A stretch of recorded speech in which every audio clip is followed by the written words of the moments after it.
everyone. A very good morning. I hope that you all are doing fantastic and you all are fully energetic for the session. So good morning, Puran. Good morning, Lakshmi Narayan. I'll call you Lakshmi. That's better. Yeah. So a very good morning to each one of you. And I believe I can see there are some students who have joined today for the first session. Good morning, Vajanti. Good morning, Vipin. Good morning, Sonali. Morning, Mohit.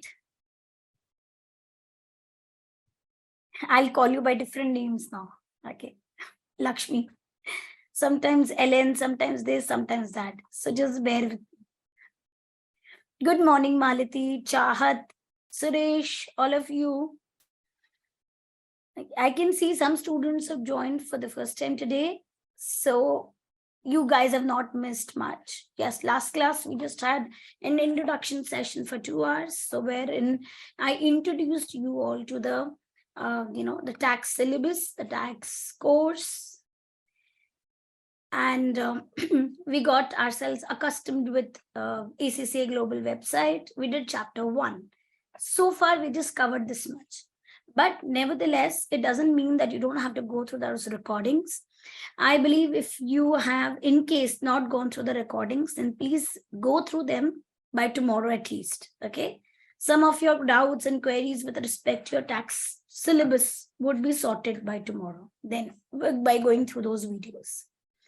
Good morning, Manisha. We all are going to have a great day, I believe. Okay. Now, guys, just few rules and regulations to those who have joined for the first time today. Whenever I ask you questions, whenever you have to communicate to me. Please mark your messages directly to me and not to everyone. And you have to be attentively present in the class. I know I can't see you, I can't hear you. So, but that doesn't mean your concentration needs to be broken even at a single moment of time. Okay, you have doubts, you have queries, I'm approachable. You can ask me a million times. I don't have a problem. When I ask you questions, I want that to be done strictly. And I want that to be answers to be given to me very quickly. Remember, guys, whenever I give you questions in the class, I always set timer with me. I have a timer that I keep stopwatch. Okay, so because I need to make you all exam ready from day 1. Let's not wait for day 20, day 30 to be exam ready. Let's start from day 1. So I would be always setting up time, and I need you all to answer the questions accurately, correctly within that time frame only. So you all have to be ready always with your pen, notebooks, whatever rough copies and or whatever you want to carry, just papers and your calculators. Okay.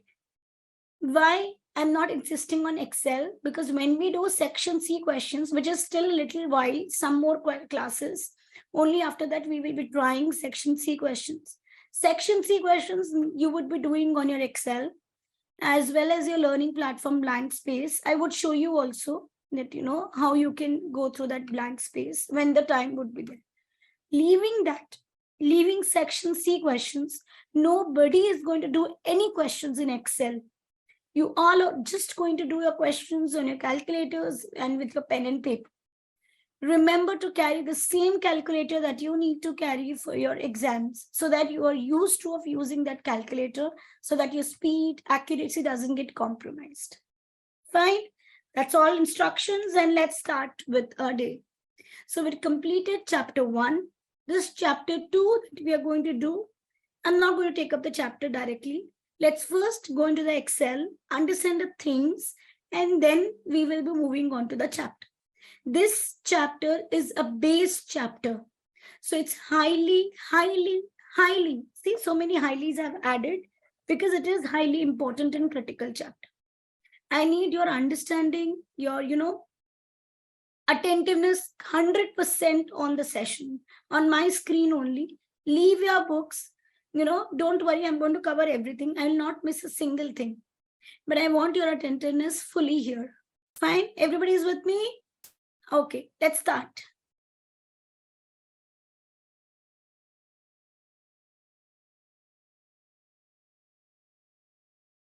Okay, as you all know, those who have joined for the first session, and that I always share these Excels that are summarized notes for every chapter, okay, that I prepared. So I would be sharing them. No need to copy them, write them, don't waste your time on it. I want your attentiveness, so give me that. What we are going to study today and what we are going to cover today is understanding the basic income tax computation structure. Now, what all we do in India, if you guys know, some of you may be CA inter and, some of you may be working in this area. So all of you, please keep your Indian income tax area aside. Don't mix it with UK taxes. Because the way that we work in India, in our Indian income tax, and the way that we are going to do the computations for UK are completely different, except for the basic terminologies understanding. But the methodology, calculation of taxes, everything is different. Okay, so I want your concentration here. Another thing, let me just show you, because I believe I did not show you that day. In your exams, you're going to get these.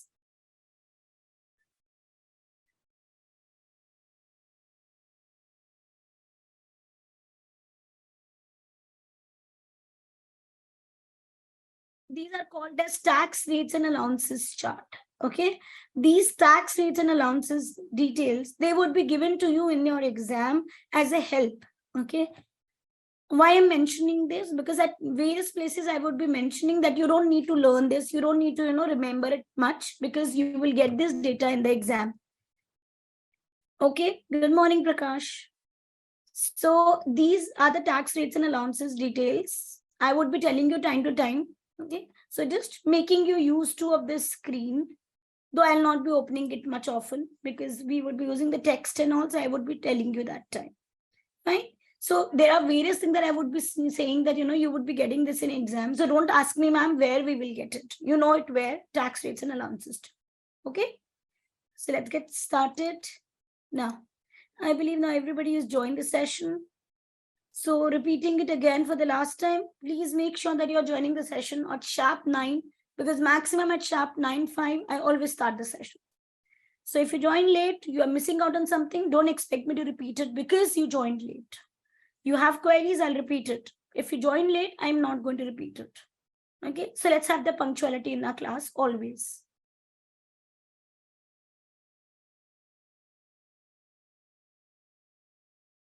Okay. So first thing that we're going to do today is understanding the income tax computation structure. We call it performer of income tax. Now, you would ask me, when as we proceed, that ma'am, do we need to carry the same performer in the exam? Answer would be yes. But there is another way also that we can present it, that I would tell you when we do questions. But as of now, just understand that this performer has to be strictly followed. And it is a very easy way of presenting the information. Now, the income that a person earns. Now, you all know what is income tax. It's a tax that we pay on the income earned by a person. So income that here we are doing individual taxation. So income that an individual earns from where? From various sources, like from properties that you let out, so you earn rental income. So from property business, from your normal trading businesses where you are self-employed, or your employment income, or you earn interest income, or you earn dividend income. These are precisely the kind of incomes that you earn. So on this income, you're going to pay taxes. How do we present this income then? Should we present it like all income put together and then we present it? No. We have to divide it into 3 categories.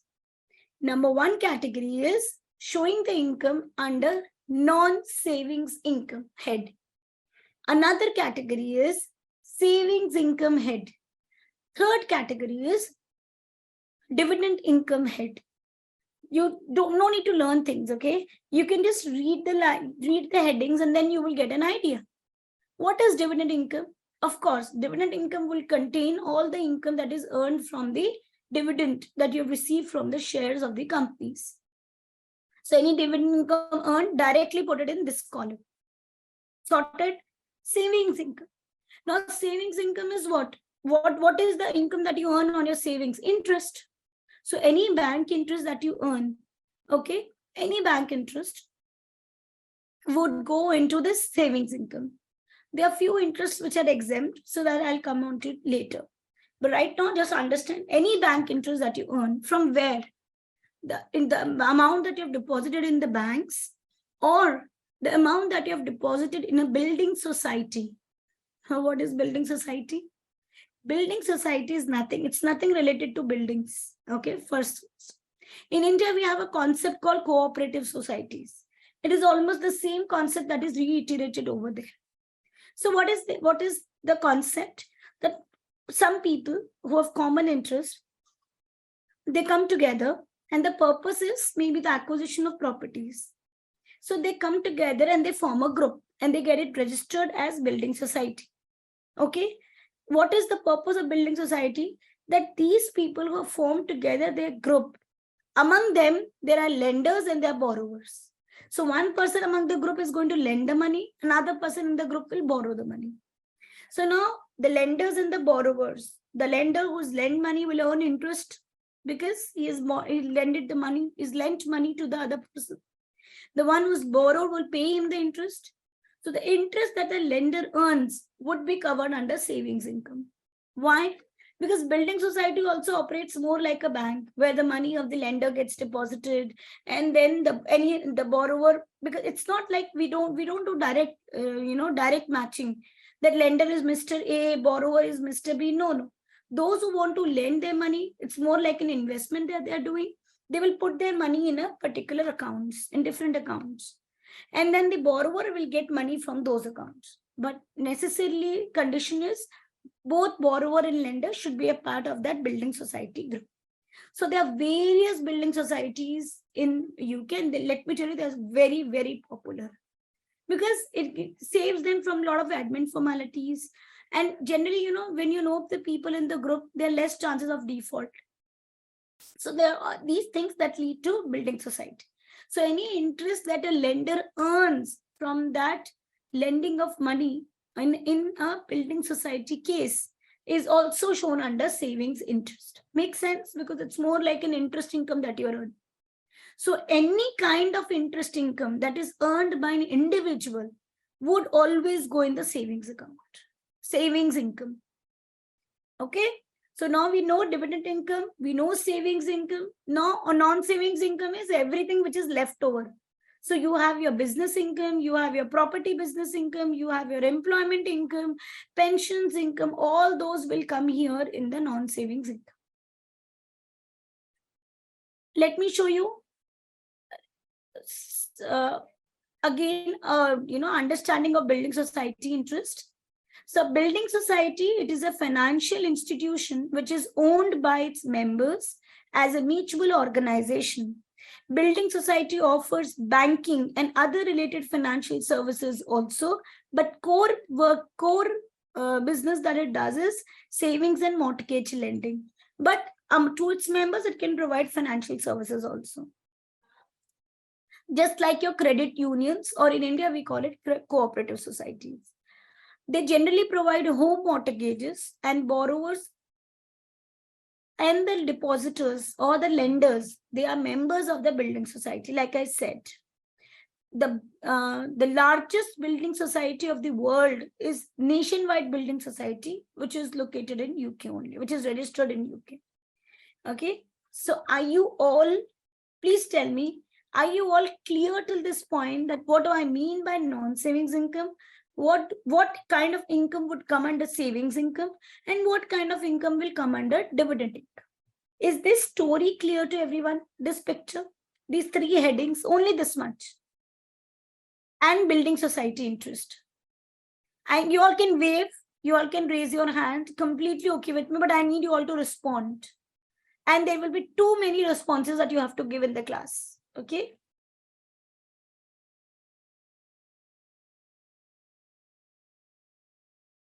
So all those who are not interested in replying back, you need to respond. Otherwise, I'll call your names. Don't worry. Great. Okay. So now, good. If you have any doubts, ask me. Yeah, I'm going to show you with example also, LM. Okay, I'm going to show you with example. So non-savings income is, you know what? I'm repeating. Non-savings income is Lakshya, any income which is not savings, which is not dividend. So all the income that a person earns except for dividend income and the interest income would come under non-savings income. Except for chargeable gains. That is a capital gains income that we're going to study later. Because chargeable gains are taxed at a separate rate. So they're never part of this performer. Okay. So now what all income can be there in non-savings? We can have like employment income. We can have like business income, your trading profits. Okay. We can have like property business income, your rental incomes. So all those will come under non-savings income. Okay. As we proceed, you will see the more in the examples as well. So are you clear now, Lakshay and Ellen? Yeah, they will also come under savings income.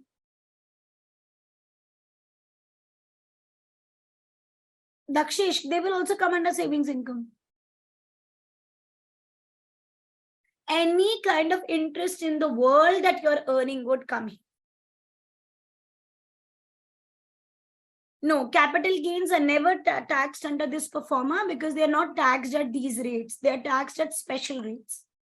In India also, when we do income tax, we don't carry capital gains in the same performer. Everywhere in the world, capital gains are taxed separately. Sure? Clear? Puran? Okay, now let's take one example. Now with this example, I'll explain you a lot of things. Okay. So I don't want even 1 minute of your concentration to be used for this chapter especially. Okay, now I'm taking one example of Richard and I'm showing his income tax computation here for 2022-23 tax year. Okay, please look here. Now I've taken three kinds of income of Richard. One is income from employment that we call normally as a salary income, but in UK taxes, we call it as employment income. Okay, so income from employment. Then second kind of income I've taken is building society interest. Third kind of income that I've taken is dividend. Guys, what we're doing here is we are going to understand the income tax computation rules. Okay, so I'm just going to show you how to calculate income tax liability.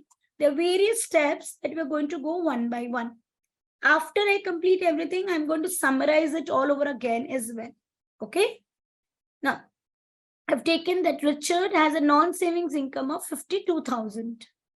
He has a building society interest income of 1,400.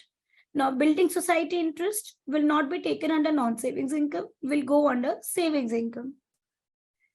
Dividend income that he has is 6,000. Again, that would go under dividend income. So all three of them under three heads of income. When you add these incomes, we call it total income. You would ask me, ma'am, do we need to remember this terminology? Yes, you need to. In your exam, you need to be very clear what is the question giving you the data about. Is it giving you net income? Is it giving you total income? Or is it giving you taxable income? Accordingly, your calculations will change. So you need to know them very, very carefully. Okay. So we get total income.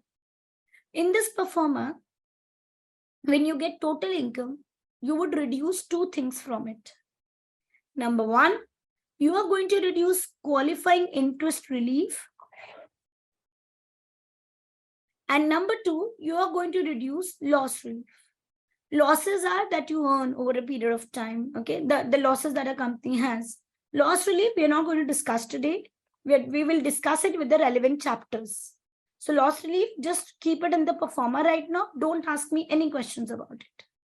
Qualifying interest relief, let's understand. What is qualifying interest relief? Qualifying interest relief is the interest that you are paying. Okay, on what? On the loans. Which kind of loans? The loans that you have taken for qualifying purposes. There are various qualifying purposes, but in your exam, you will be you will be checked for 4 qualifying purposes. I'm telling you, don't worry. First qualifying purpose is So there are two qualifying purposes relating to an employee and two qualifying purposes relating to a partner of a partnership firm. Again, I repeat, what we are doing here is we are trying to get the benefit of the interest that we are paid on qualifying on the loans which are taken for qualifying purposes. So which are the qualifying purposes for which if we take loans and pay interest, that interest would be allowed to reduce my income? What are those qualifying purposes? Let's understand here. Number two qualifying purposes relate to employees. So I've grouped them like this. Two qualifying purposes relate to partners. There are other two also, but you will not be tested for the same. I've just written it for your understanding.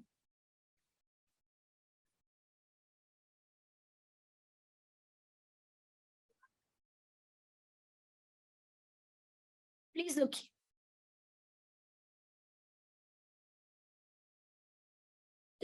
I've not completed Ellen. So please just let me complete this, then I'll tell you, and then you ask me questions, okay? Just keep listening for me, to me right now. Now, qualifying interest is, suppose when I say for employees, what are the purposes for which if he is taking a loan, that would be allowed, the interest should be allowed to be reduced as a qualifying interest relief. So what are those qualifying purposes? Number one, if the employee has taken a loan to purchase plant and machinery to be used in employment, to be used for employment purposes, like laptop, like computer. So an employee is using his own laptop for employment purposes. And okay, actually I'll not put it as own laptop, but the employee has bought a laptop to be used for employment purposes. So the laptop that he has bought, for example, he has taken a loan to buy the laptop. And because he has taken a loan to buy that laptop, and that laptop is going to be used in employment, so interest that he is paying on that loan would be allowed as a qualifying interest relief. I hope I'm clear on it.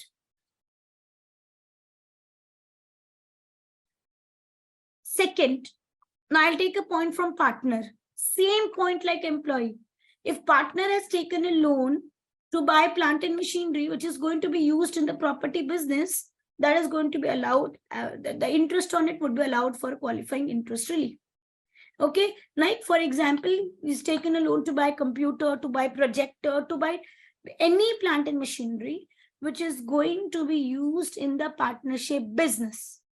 So in that case, that loan will be having interest amount, and that interest will be allowed as a qualifying interest relief to be reduced from the total income.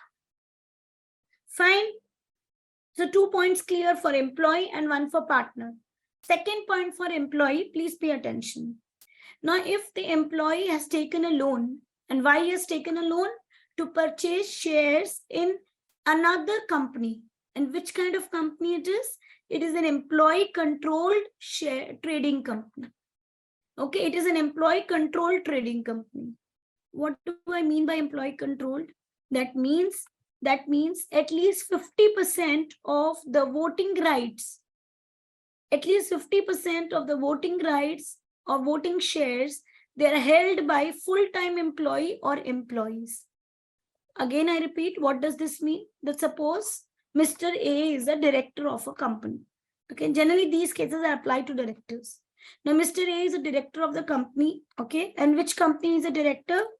Is Mr. A. He is right now director of company A. Now there is another company B. And now Mr. A has taken a loan to buy shares in that company B. And the shares that Mr. A is buying or is already having is more than 50% of the total shares of company B. So company B, if total shares are 1,000, then maybe he has taken a loan to buy 600 shares, or maybe he already had 500 shares and now he is going to buy 100 more. So basically the shares, we always use the term control when one company is having in another company more than 50% of the voting rights. That is called as control. So an employee will control the company when an employee or a group of employees, they have more than 50% of the shares in another company. And those employees are full-time employee of company A. So it may be the case that Mr. A and Mr. B, they combinedly, they are owning more than 50% of shares in company B. And they both have taken loan, or maybe one employee has taken loan, doesn't matter. The main motto is that the company in which they are buying the shares, okay, and they have taken loan for that purpose, the shares that they are buying should give a right of more than 50% of the total share capital of that company. And that company must be unquoted trading company. Unquoted means it should not be listed on any stock exchange. It should be unquoted trading company. Shares should not be listed anywhere. Okay, and it should be a trading company. It's not a service industry or what. I repeat all this. So there are two qualifying purposes for which if an employee takes loan, interest would be allowed to be deducted as qualifying interest relief. Number one, if the employee has taken a loan to purchase any plant and machinery to be used on employment purposes. Number two, if the employee has taken loan along with other employees, maybe that he is controlling.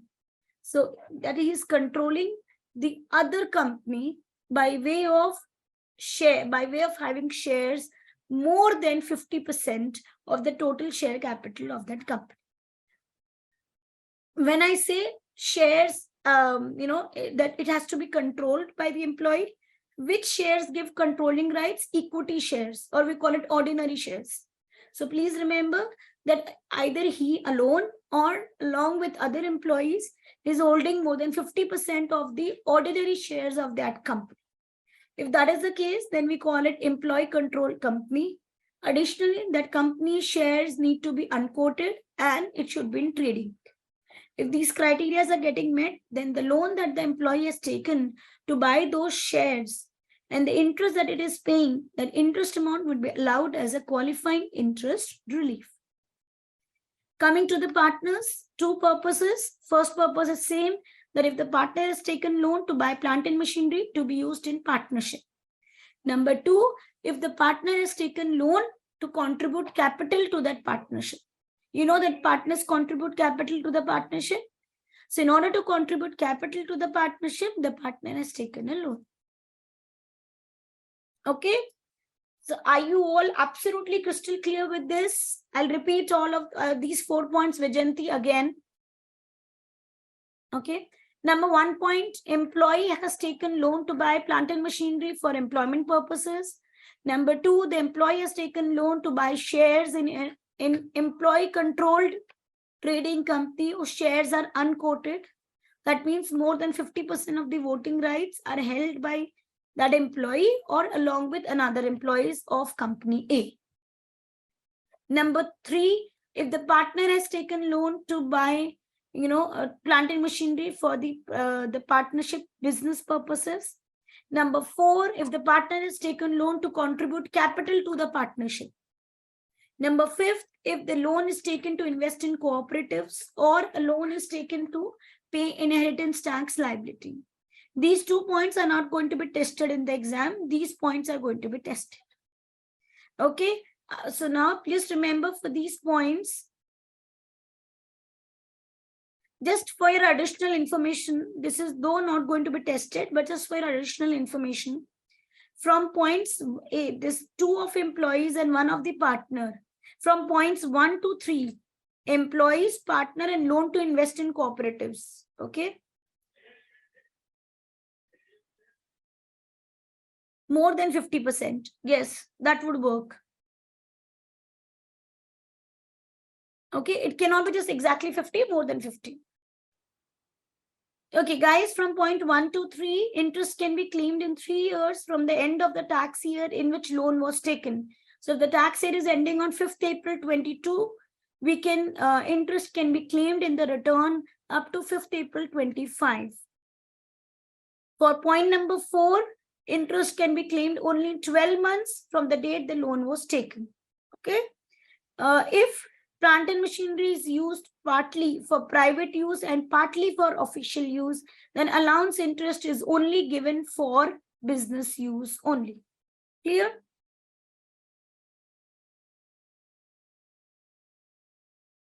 Okay, but in your exams, qualifying interest is generally not very complex.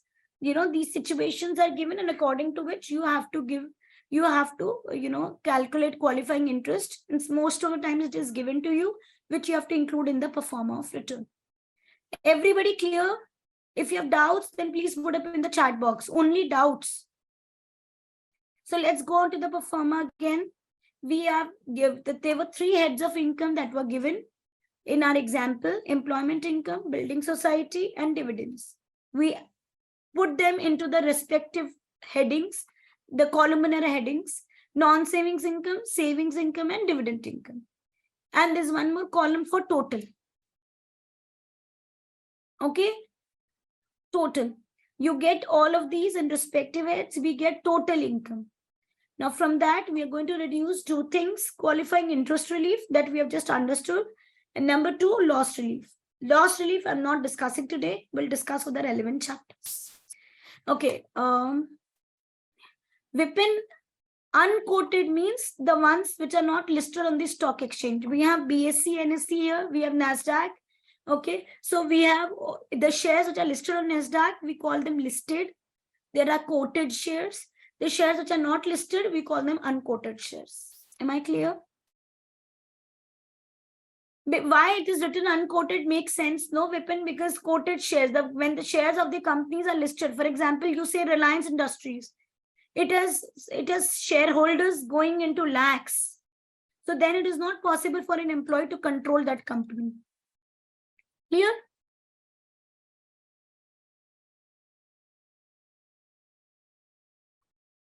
Okay. Okay, guys. So we reduced it from total income.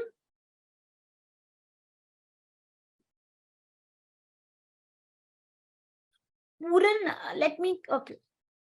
First of all, we're not talking about interest income. We're talking about interest that you are paid. Okay. Secondly, when I say a period of 3 years, 3 years means you will only claim that interest for that relevant tax year only. Okay. You cannot claim it in any other years. It's just like, for example, you filed your return late, then also you can claim it within this 3-year period. Okay. Fine. Now, another thing. Yes. Okay, another thing.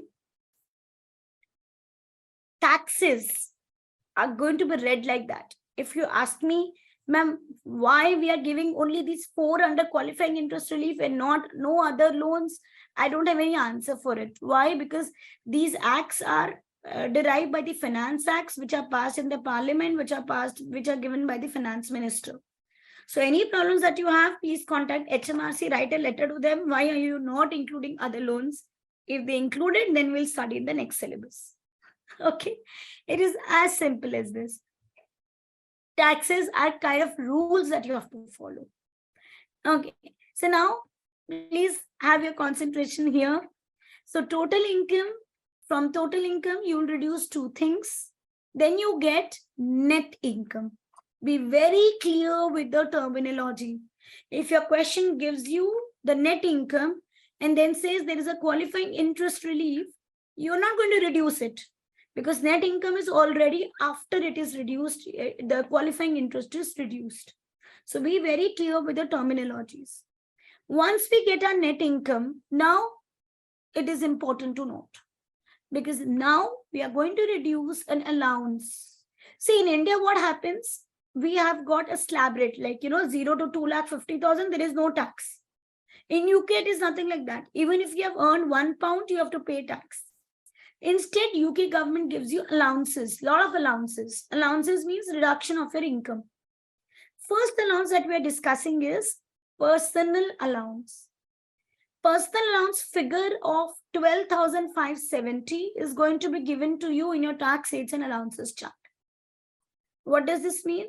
That whatever is your income, you're going to reduce 12,570 always? No. There is a capping beyond which you will not get personal allowance, because UK taxes are very progressive taxes. They always say, they always discuss, if you are getting richer, then you will get allowances. reduced. And once you get very rich, then you will not get any allowances. So all the allowances are framed like that, that as your income increases, allowances reduces. Okay, so it's okay to be poor. It's okay to be earning not very high income. So then you will get a lot of allowances. Okay, so now first allowance that we are studying is personal allowance. What is personal allowance? It is an allowance which is given every year to an individual on the income that an individual earns. Amount varies year to year, but 21-22 tax year and 22-23 tax year, PA amount is same, 12,570. Okay, let's read the PA rules.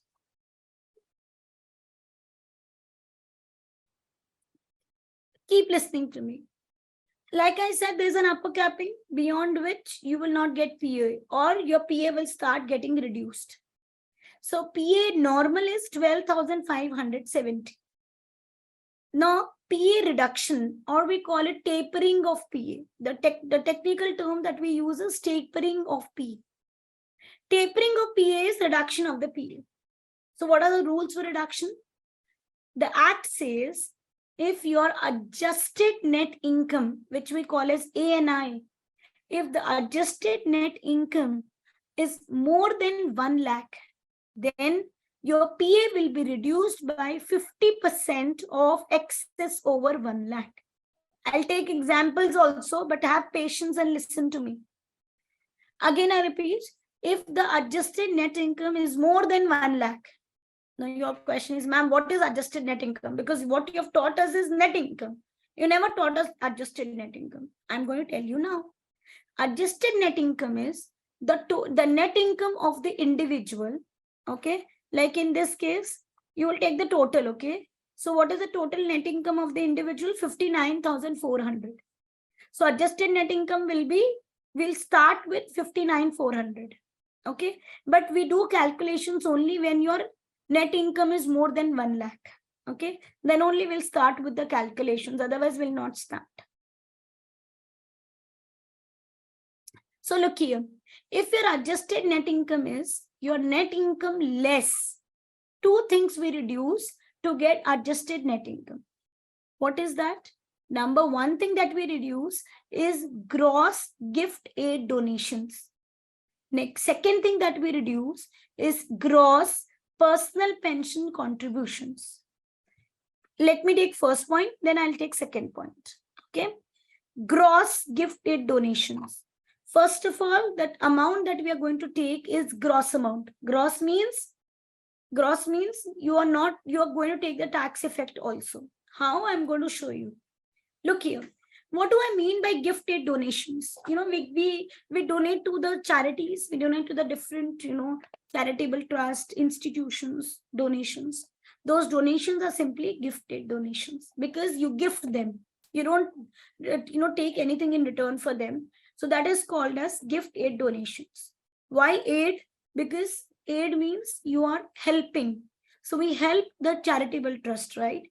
That is why the donations that we do to charitable trust, they are called as gift aid donations. What is the purpose of gross here? Please look here. As per the UK law, suppose you want to donate, okay, you wish to donate 100 pounds. How much do you actually donate to charitable trust? You will say, ma'am, 100 only. I'll say, no, look here. So actually paid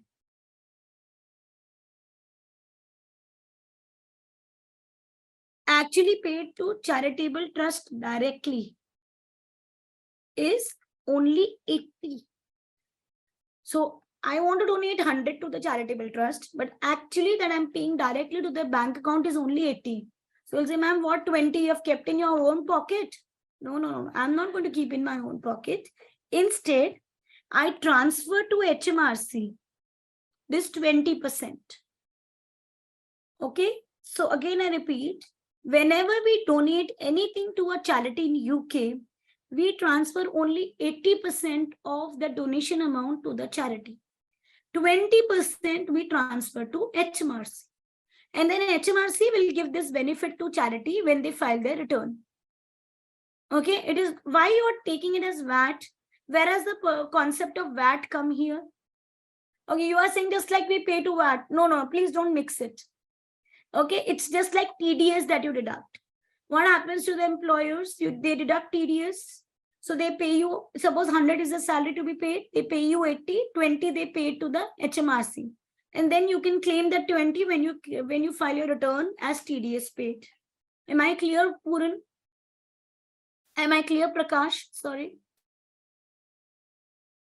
Okay, so again I repeat, suppose I want to donate 100 to the charity, directly that I'm going to pay to charity account is only 80. 20 I'm going to pay to HMRC, and then it is going to be transferred through HMRC to the charity account.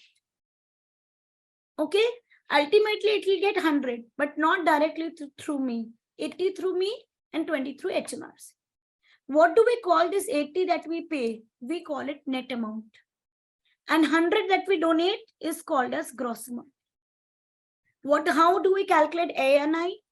ANI is calculated when you reduce from your net income your gross donation amount. Now you will ask me, ma'am, is the rate fixed 80 and 20? It is fixed for what all income you have. It is going to be fixed.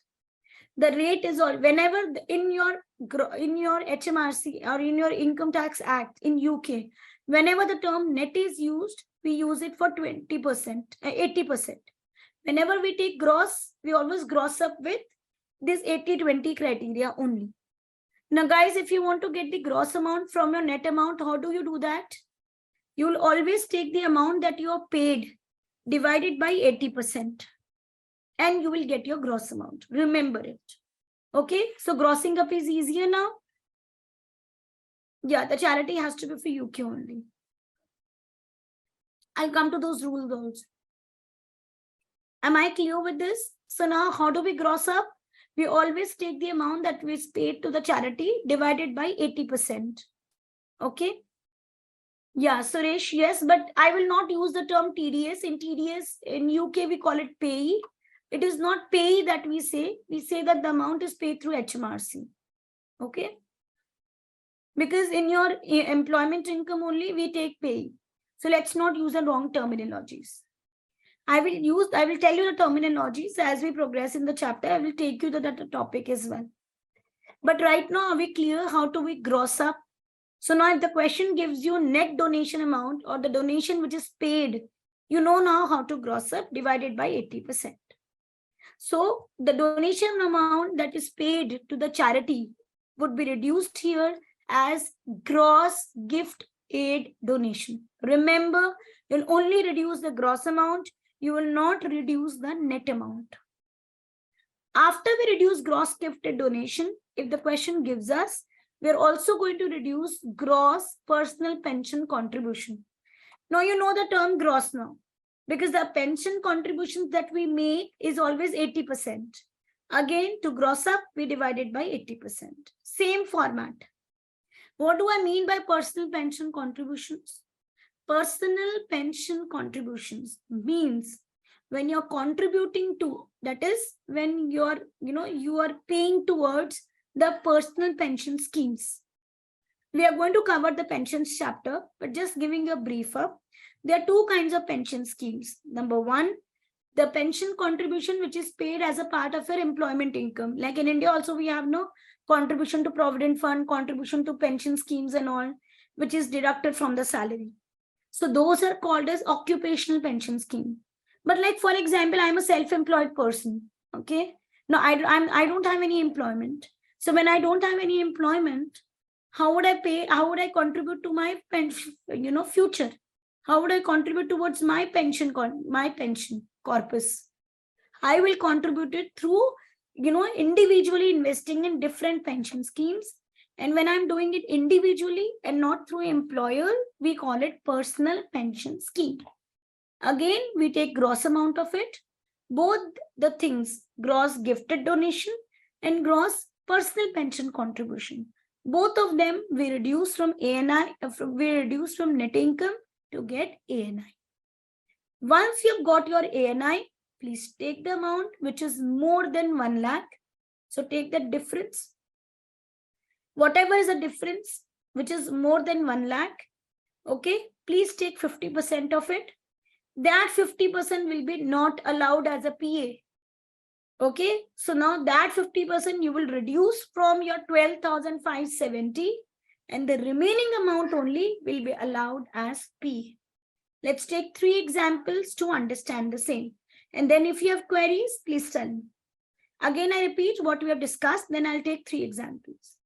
PA is 12,570 for a tax year. For your relevant tax year, it is 12,570.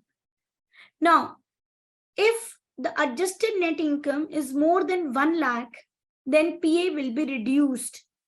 So what is adjusted net income? Adjusted net income is net income less gross gifted donations and gross personal pension contribution. If this adjusted net income, you will take the excess over 1 lakh. Whatever excess is there, please take 50% of it and you will reduce PA by that 50%. What you will find that ultimately your PA will become 0. And suppose if there is adjusted net income and the 50% of the excess is more than 12,570, will we have a negative figure? Never. Negative means what? You're going to claim refund from the HMRC. And HMRC will never allow that. HMRC will say, no, boss, we are never going to pay you. We will reduce our allowance, but we're never going to pay you like that. So recoverability is never there. Okay, remember that your allowances will be only reduced to 0, but they will never become negative. Okay, so let me just clarify it by 3 examples, and then if you have doubt, please ask me. Now, suppose I've taken where my adjusted net income is 125,140. Okay, if your adjusted net income is 125,140, next step, please take excess over 1 lakh. Excess over 1 lakh is 25,140. Take 50% of that excess, 12570. What is your PA? 12570. Normal PA, you know, no? 12570. Reduce this excess 50% from it. When you reduce it, what is your final PA allowed? 0. So you will not get any allowance. Let's take one more example. Now, suppose my adjusted net income is 1,10,000. What is the excess over 1 lakh? 10,000. Take 50% of it, 5,000. Now, reduce this 5,000 from 12,570. So, what is the final PA that will be allowed? 7,570. Third example, take adjusted net income. If it is more than 1 lakh, then please write it. Yes, it is more than 1 lakh. It is 1,50,000. Now, from adjusted net income, please take the excess over 1 lakh. It is 50,000. Take 50% of it, 25,000. But boss, my PA is only 12,570. If I reduce from 12,570, 25,000, I will get a negative figure. But I told you there is no negative figure allowed. So final PA will again be reduced to 0. Are you clear till this point? Yes or no? And remember, this is only the case if your ANI is more than 1 lakh. If your ANI is not more than 1 lakh, then be happy, relaxed, get full PA of 12,570. And please understand, I'm right now covering concepts, which we are going to do a lot of questions, and then we will have all the practice of these concepts. Anyone having any doubts, put up in the chat box. Yes, it is the standard amount, Ellen. You're going to get it in tax rates and allowances chart. It is the amount for the tax year 22-23. Maximum PA is 12,570. Okay, guys, everybody clear? Interesting? No, Muskan, I will not say net income needs to be 1 lakh to get ANI. See, the condition is on ANI. But Muskan, if I know my net income is around 80,000, 90,000, and from that we reduce 2 things to get ANI. So definitely my ANI will never be more than 1 lakh, right? So I'm just saying, by looking at the question, you can make this picture that whether you will have a PA tapering calculated or not. This is called as tapering of PA. Is this clear, Muskan? Okay.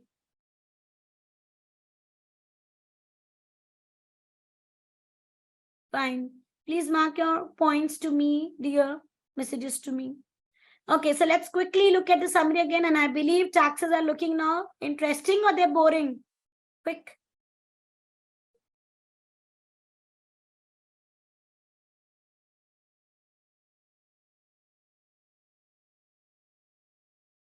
Any day. I love taxes and I believe everybody loves it.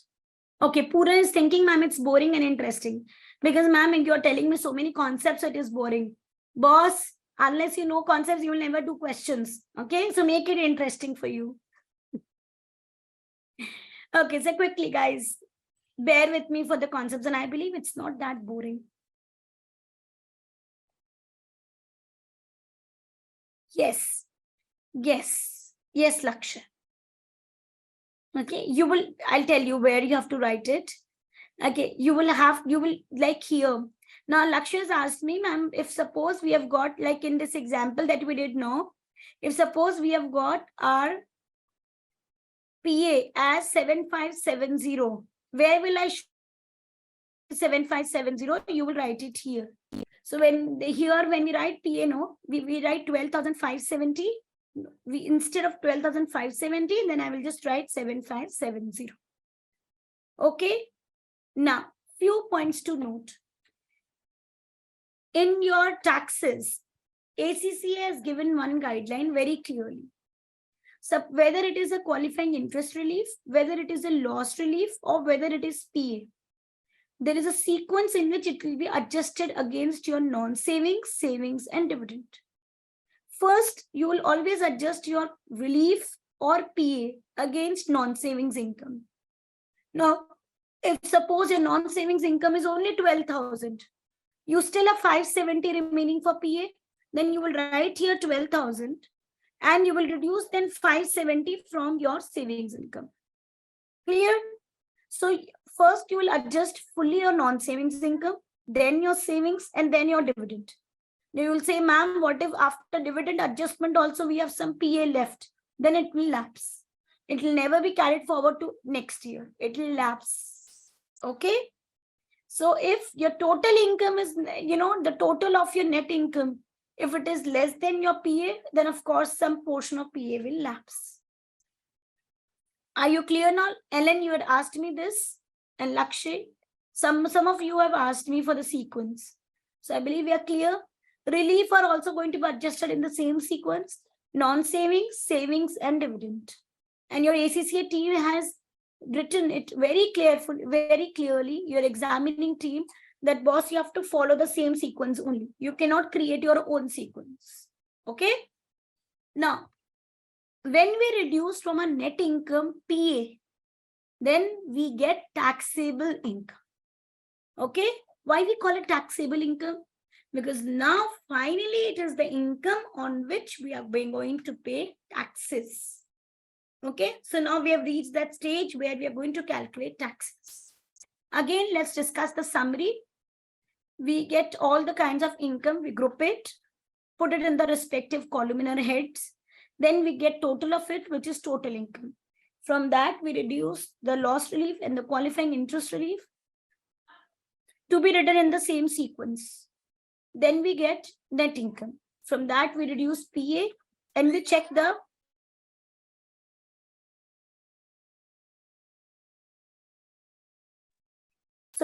tapering of PA as well. And if there is any tapered PA, then we use the tapered PA over here. Finally, we get taxable income. Once you get taxable income, we need to see what kind of taxpayer he is. And I will say, ma'am, what kind means what? He is an individual taxpayer. But there are three categories in which we divide a taxpayer. One is a basic rate taxpayer. Then we call it the higher rate taxpayer. And then we call it additional rate taxpayer. How do I know whether it's a basic rate taxpayer or a higher rate taxpayer or an additional rate taxpayer? Let me show you that.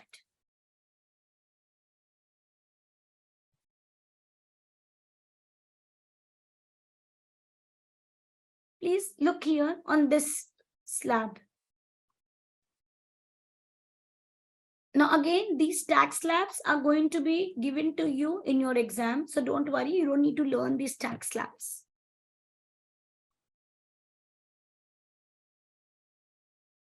I'm not discussing this, Malati. I just gave you that information. Let's not complicate it. Just remember, qualifying interest, every year interest amount is calculated, Malati, just like you calculate interest on loans every year. This year interest you calculate, you take relief this year. Next year interest you calculate, you take relief that year. Then next year interest you calculate, you take relief that year. Clear? Okay, let's not complex it. Okay, please look here now. And I want your attention here. Leave everything. If there's still any queries, please tell me, because then I will discuss tax slabs. Anybody having any query till calculation of PA, please ask me in the chat box.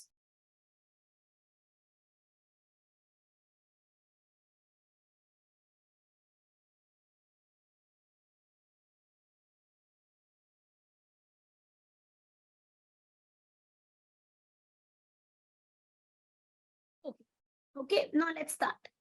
So tax slabs are going to be given to you, tax rates and allowances. No need to learn. And people, as you practice more and more, you will be remembering them as it is. Trust me.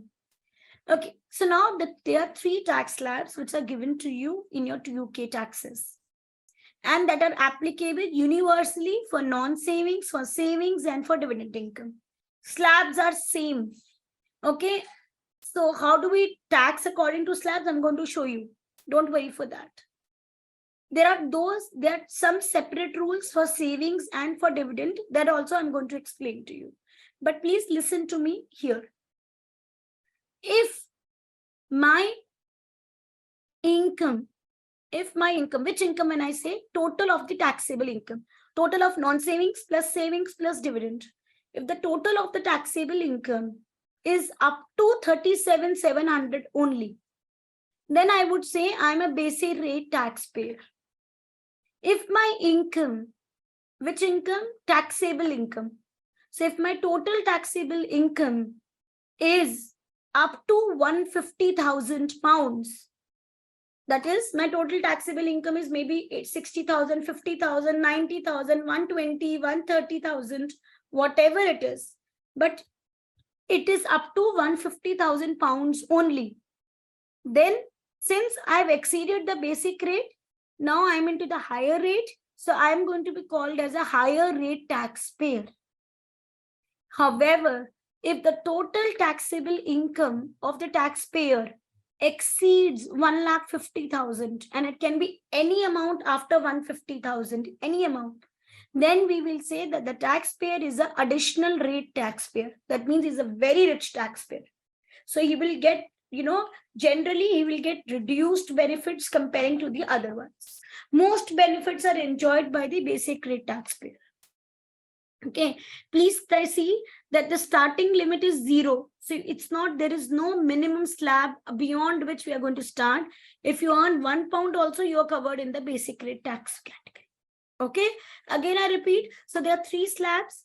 First rate band is called as basic rate band. Basic rate band is when your taxable income is from 0 to 37,700. That is, when your taxable income is up to 37,700, we call it basic rate band. From 37,701 till 150,000, we call it higher rate band. And more than 150,000, we call it additional rate band. If your taxable income is only till 37,700, then you're called a basic rate taxpayer.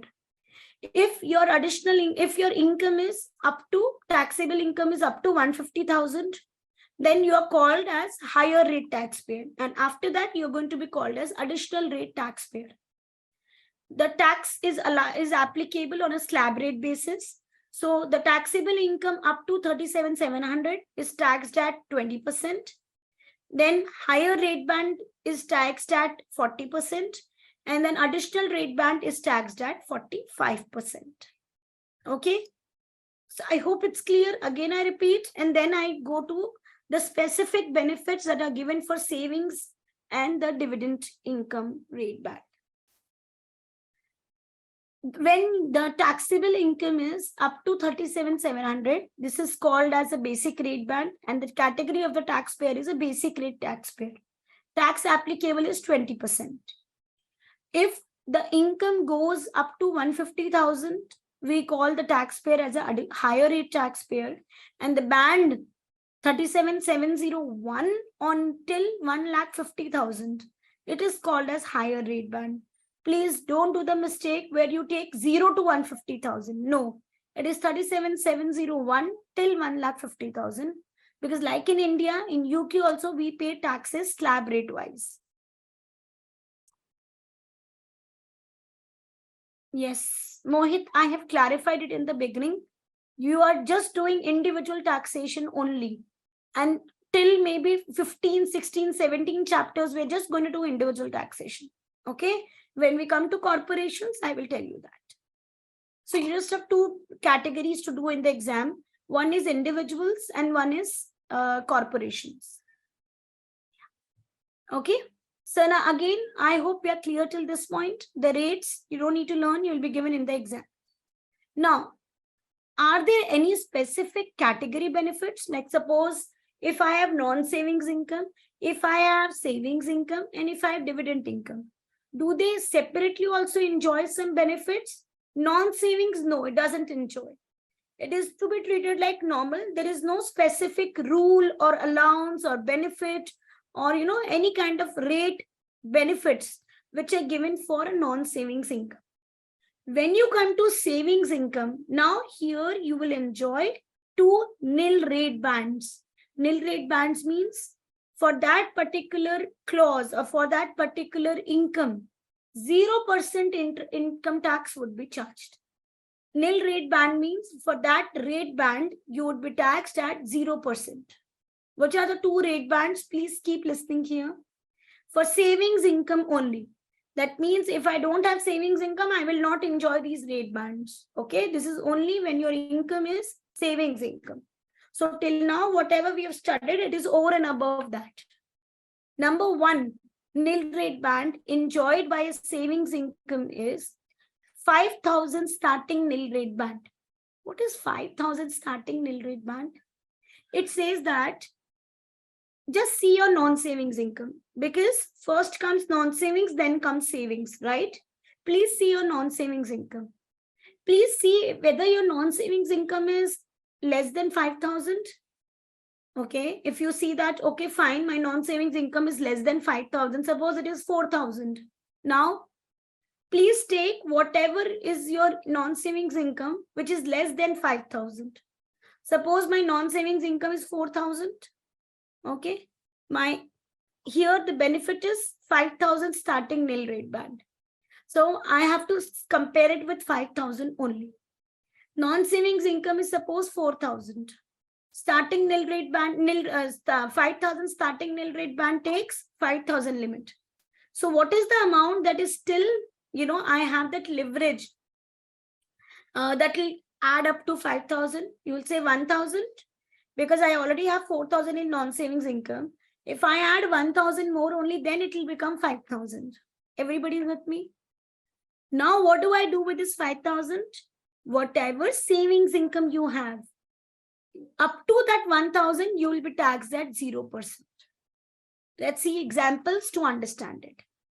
This is 5,000 starting nil rate band. See here. I've taken 3 examples here, so everybody please see. Suppose your non-savings income is 2,000. You have 3,000 still left. So now your savings income is suppose 7,000. Actual savings income is 7,000. What is your starting nil rate band which is available? Starting nil rate band available would be 3,000. How? 5 minus 2. Got it? 3,000 is available. So when I'm going to calculate my savings income taxability, I will pay savings income tax on only 7 minus 3, 4,000. My savings income will be reduced by that 3,000, which is going to be taxed at 0%. I will show you the presentation also, but right now just focus here. Am I clear? So how do we present is, I'm not going to directly show 4,000. I'm going to show 3,000, but then I will tax it with 0% and I will show it as 5,000 starting nil rate back. Excuse me. Let's take another example. Suppose my non-savings income is 0. I don't have any non-savings income. So then entire 5,000 will be available to be adjusted with my savings income. And so we will pay taxes only on 3,000. Suppose my non-savings income is now more than 5,000. 5,000 now you don't have starting nil rate band available because 5,000 is fully used up by the non-savings income. If it fully uses up the non-savings income, now you don't have anything to reduce. So you will pay taxes on full 6,000. Any doubt still here? 5,000 starting nil rate band. Are you clear? For the savings income only. Anyone who's scanning any doubts, please put up in the chat box.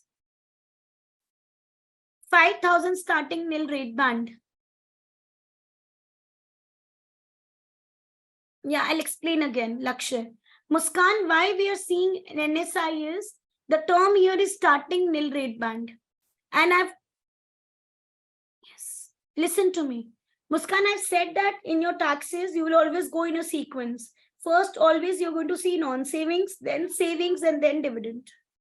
Because of which, and the clause in your savings income tells me this. So I really don't know the reason then. My clause in the savings income tells me, please check the starting nil rate band. See, the term is starting nil rate band. That is, you have to first start from your non-savings income, starting. Okay, and then check whether your non-savings income is up to 5,000 or not. Lakshya, focus. Okay. If my non-savings income is up to 5,000, then I have some gap up to 5,000, which is there with me. So then I can adjust it against my savings income. I cannot always start directly from my savings income. Am I clear, Muskan, with this? You will always start with non-savings income only first. Okay. Lakshya, are you clear? So let me take one example. Lakshya, here, please see. If your non-savings income is 2,000, first you will adjust your 5,000 against 2,000. So what are you left with? 3,000. Now only 3,000 can be used against savings income. So my savings income is 7,000. Starting nil rate band is 3,000. So balance 4,000 I will pay taxes on. Am I clear? Please tell me.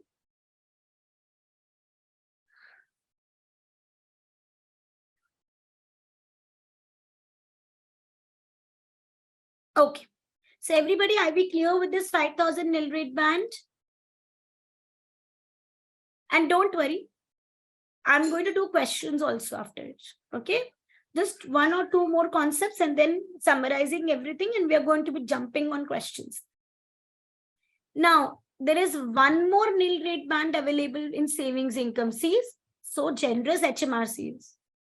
Now, HMRC says, we will give you now direct benefit in savings income only. Now, Muskan, we don't need to see non-savings. Just see the type of the category of the taxpayer. If the taxpayer is basic rate category taxpayer, then straight away 1,000 is a nil rate band. This is in addition to 5,000 nil rate band. Now, in this example, we are left with 4,000.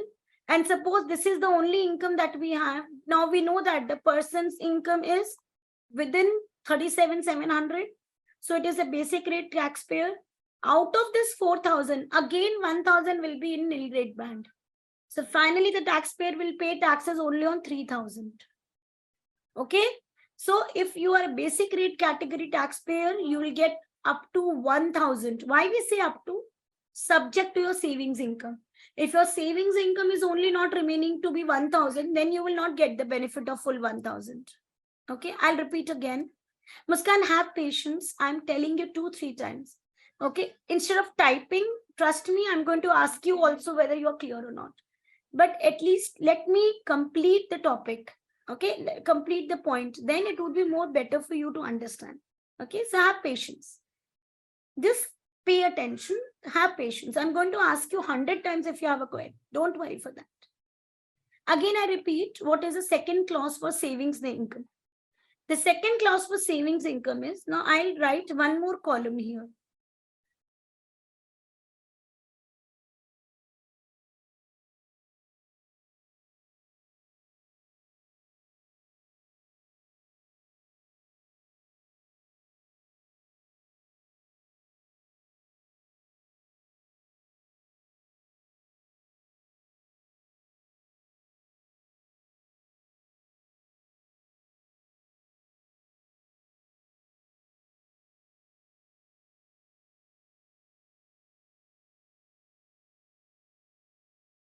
Just look here.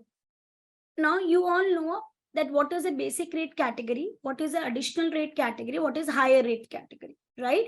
If the taxable total income, if it is up to 37,700, we call the taxpayer is a basic rate category taxpayer.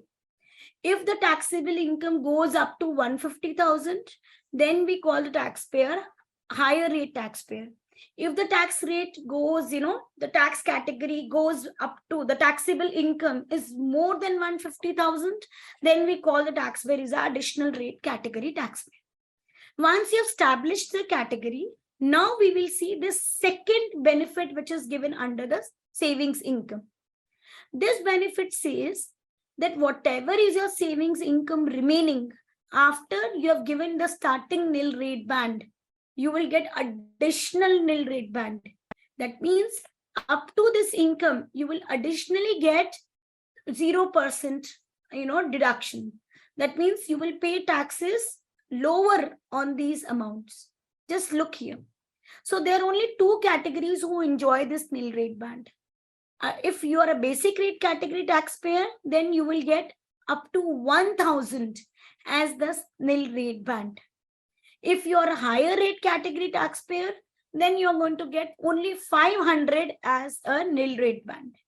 And if you are additional rate category taxpayer, 0. Because like I said, HMRC says, boss, you're very rich, so we're not going to give you anything. Okay, you will not get any nil rate band. Now let's see in this example, as you can see here, assuming it is a taxable income, the total taxable income is only 9,000. Since it is less than or up to 37,700 only, I can say that this person is a basic rate category taxpayer. Same here also basic rate category, here also basic rate category. Since all of them are basic rate category, we can get this additional 1,000 also. Now guys, nil rate band, starting nil rate band that they enjoyed. Starting nil rate band that they enjoyed was 3,000 in this case, then 5,000, then 0. You all know about it. After adjusting this nil rate band, I was left with this savings income to be taxed. Now, since they are basic rate tax category, I have additional benefit of reducing one more time this 1,000. Okay, one more benefit I can get. So now this 1,000 would be savings nil rate band that is available to all these three cases. Why? Because they are basic rate category taxpayer. Now, how much savings income needs to be taxed? Only 3,000. So if you see here, we had total savings income of 7,000. Now it is only applicable on savings income. So I will not touch non-savings income. I will only see what savings income is to be taxed. Why? Because non-savings income is as it is to be taxed fully. There is no benefit special for non-savings income.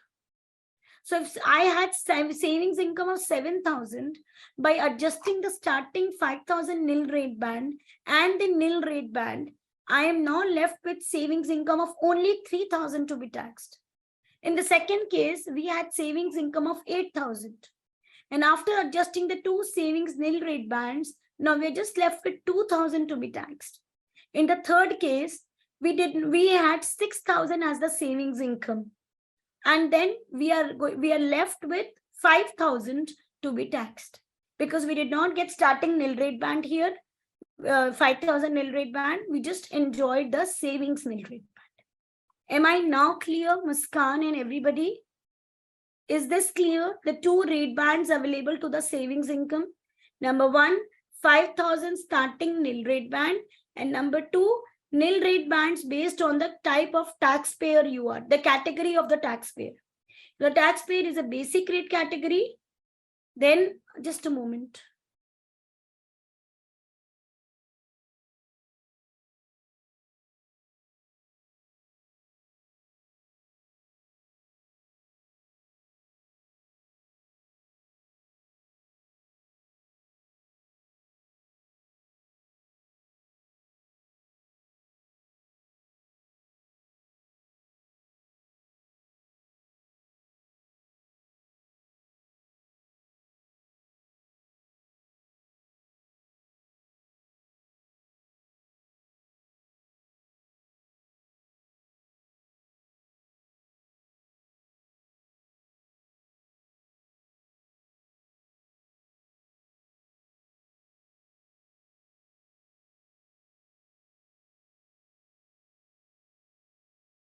Just a moment.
Okay, so we are having 2 nil rate bands. One is called as 5,000 starting nil rate band.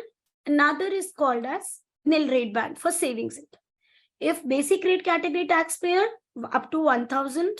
If it is higher rate tax category taxpayer, then up to 500. And additional rate, no benefit because you're very rich. So you will not get any benefit in UK taxes. Okay, now let's go to the last point and then I will go to the example and we will do the computation of taxes. Okay, so everything would be absolutely crystal clear to you. The next concept that I take up is dividend income. Dividend income is pretty simple, only 2 rules to be followed. Now, dividend income says, boss, we don't differentiate whether you are having income in your basic rate or higher rate or additional rate. Everybody will get a starting nil rate band. So you don't have to see any tax category, nothing. Okay, whether it's a basic rate tax category taxpayer, higher rate tax category taxpayer, or additional rate tax category, everybody will get the same nil rate band. What is that? 2,000. So there is a nil rate band of 2,000. Now this is not starting nil rate band. This is directly on dividend income. So if I have a dividend income of 10,000, I will reduce 2,000. I will pay taxes on only 8,000. Okay. Straight away 2,000 is 0 nil rate band, 0% nil rate band. Earlier it was 5,000 for the last 2 years. Now it is 2,000. They're just reducing it. Before that it was 10,000. So they're just reducing this nil rate band.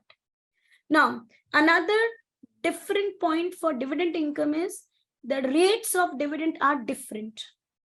Now when I was calculating taxes, just listen to me 2 minutes.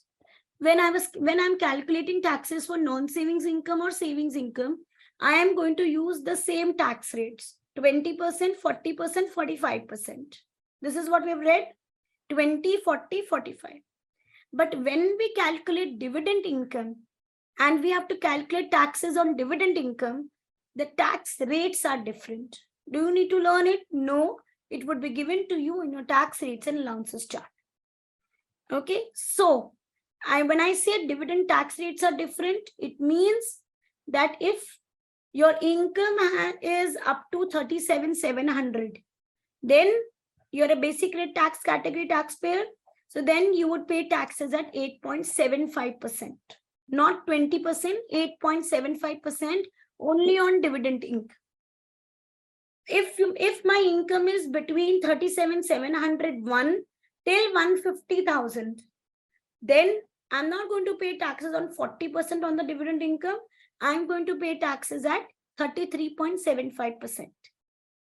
If my taxable income is beyond 150,000, then I'm going to pay taxes on additional at 39.35% for dividend income. I'm not going to pay taxes at the rate 45%. This is only for dividend income that we have different tax rates, only for dividend income. Okay, so again, I repeated tax rates. For the basic rate, we're not going to pay 20% on dividend income, 8.75%. For a higher rate, 33.75. For additional rate, 39.35. You don't need to learn it. It will be given to you in your tax rates and allowances chart. Now, what I'm going to do is I'm going to show you how to calculate taxes. So this all story would look more crystal clear to you. And then if you have any doubts, any queries, please ask me in the chat box. Let's do one question and then ask me queries. Okay.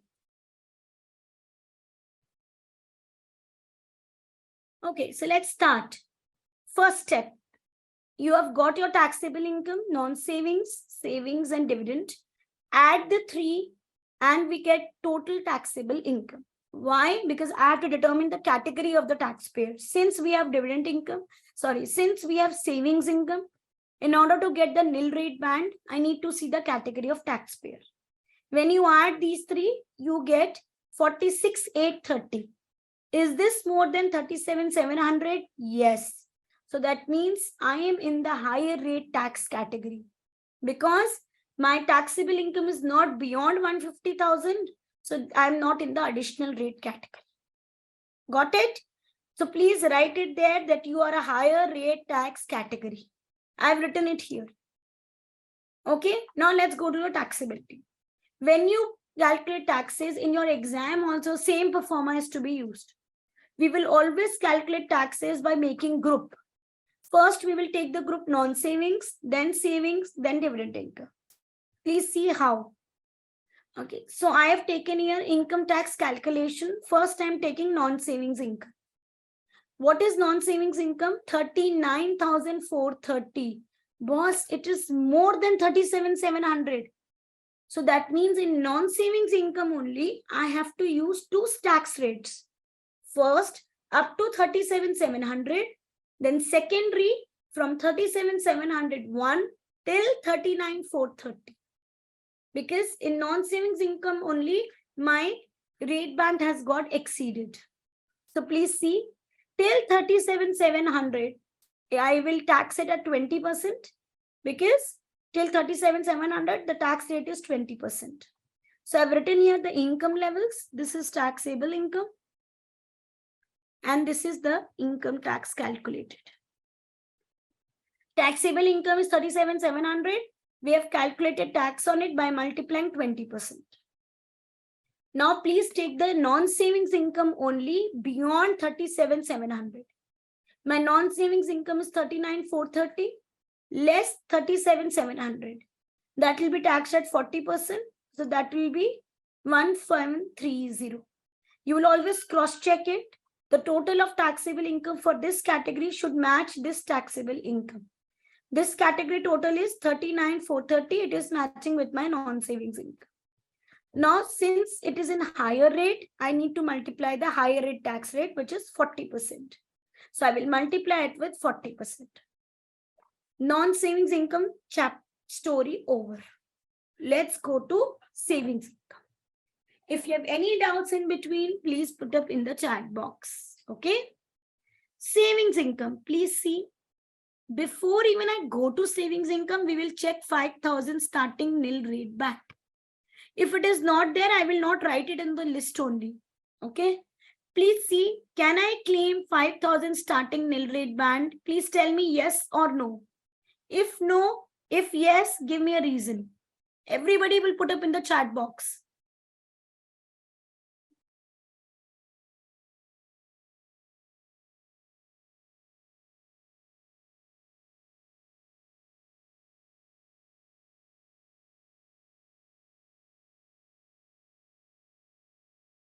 good.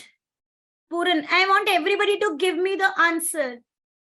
Where can we use starting nil rate band of 5,000 for savings income? Can I use 5,000 starting nil rate band? If yes, why? If no, why? Give me a reason also, Dakshesh, Rishita. Very good, Muskan. And please mark your messages directly to me. I've told you repeatedly this now. And I want everybody in the class not to write messages to everyone, strictly. Perfect, Mohit. Very good reasoning. Very good, Manisha. Others, what happened? Why are you not answering? Who's entered with 209924? Now, please make it a point when you join the class, join with your name. I cannot call the numericals, right? So 209924, whoever is entered, give me the answer. Lakshay, give me answer. Lakshmi Narayan, Natasha, Prakash, Malati, Rahul, Sonali, Rishita, Suresh, Unnati, Vijayanti, Vipin. All of you are required to answer. Perfect. Very good. No, Dakshesh, your answer is wrong. I cannot say that no because it's higher rate tax category. There was no role of tax category when we determined the 5,000 nil rate band. So reasoning is wrong. Perfect, Rishita, very good. I will read out also one of the two best answers that you have given. Very good, Malati. Very good, Vipin. Again, it is wrong, Vipin.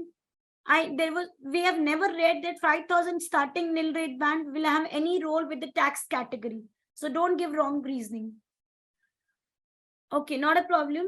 Vijanti, I just asked in this question, should we give 5,000 starting nil rate band? If yes, why? If no, why? Very good, Sonali. Very good. Natasha, perfect.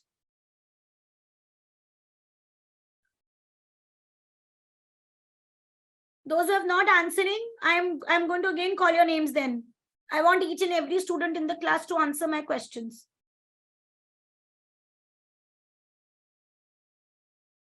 Who's with 209924? Please write your name and answer. No, Vajanti, that's wrong. Correct answer is no, you will not get 5,000 starting nil rate band. Correct answers, I will just tell you.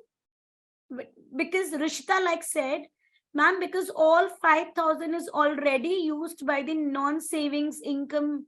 So there is nothing left with savings income. So we cannot use this 5,000 starting nil rate band. And like Mohit said, because NSI has fully exhausted 5,000.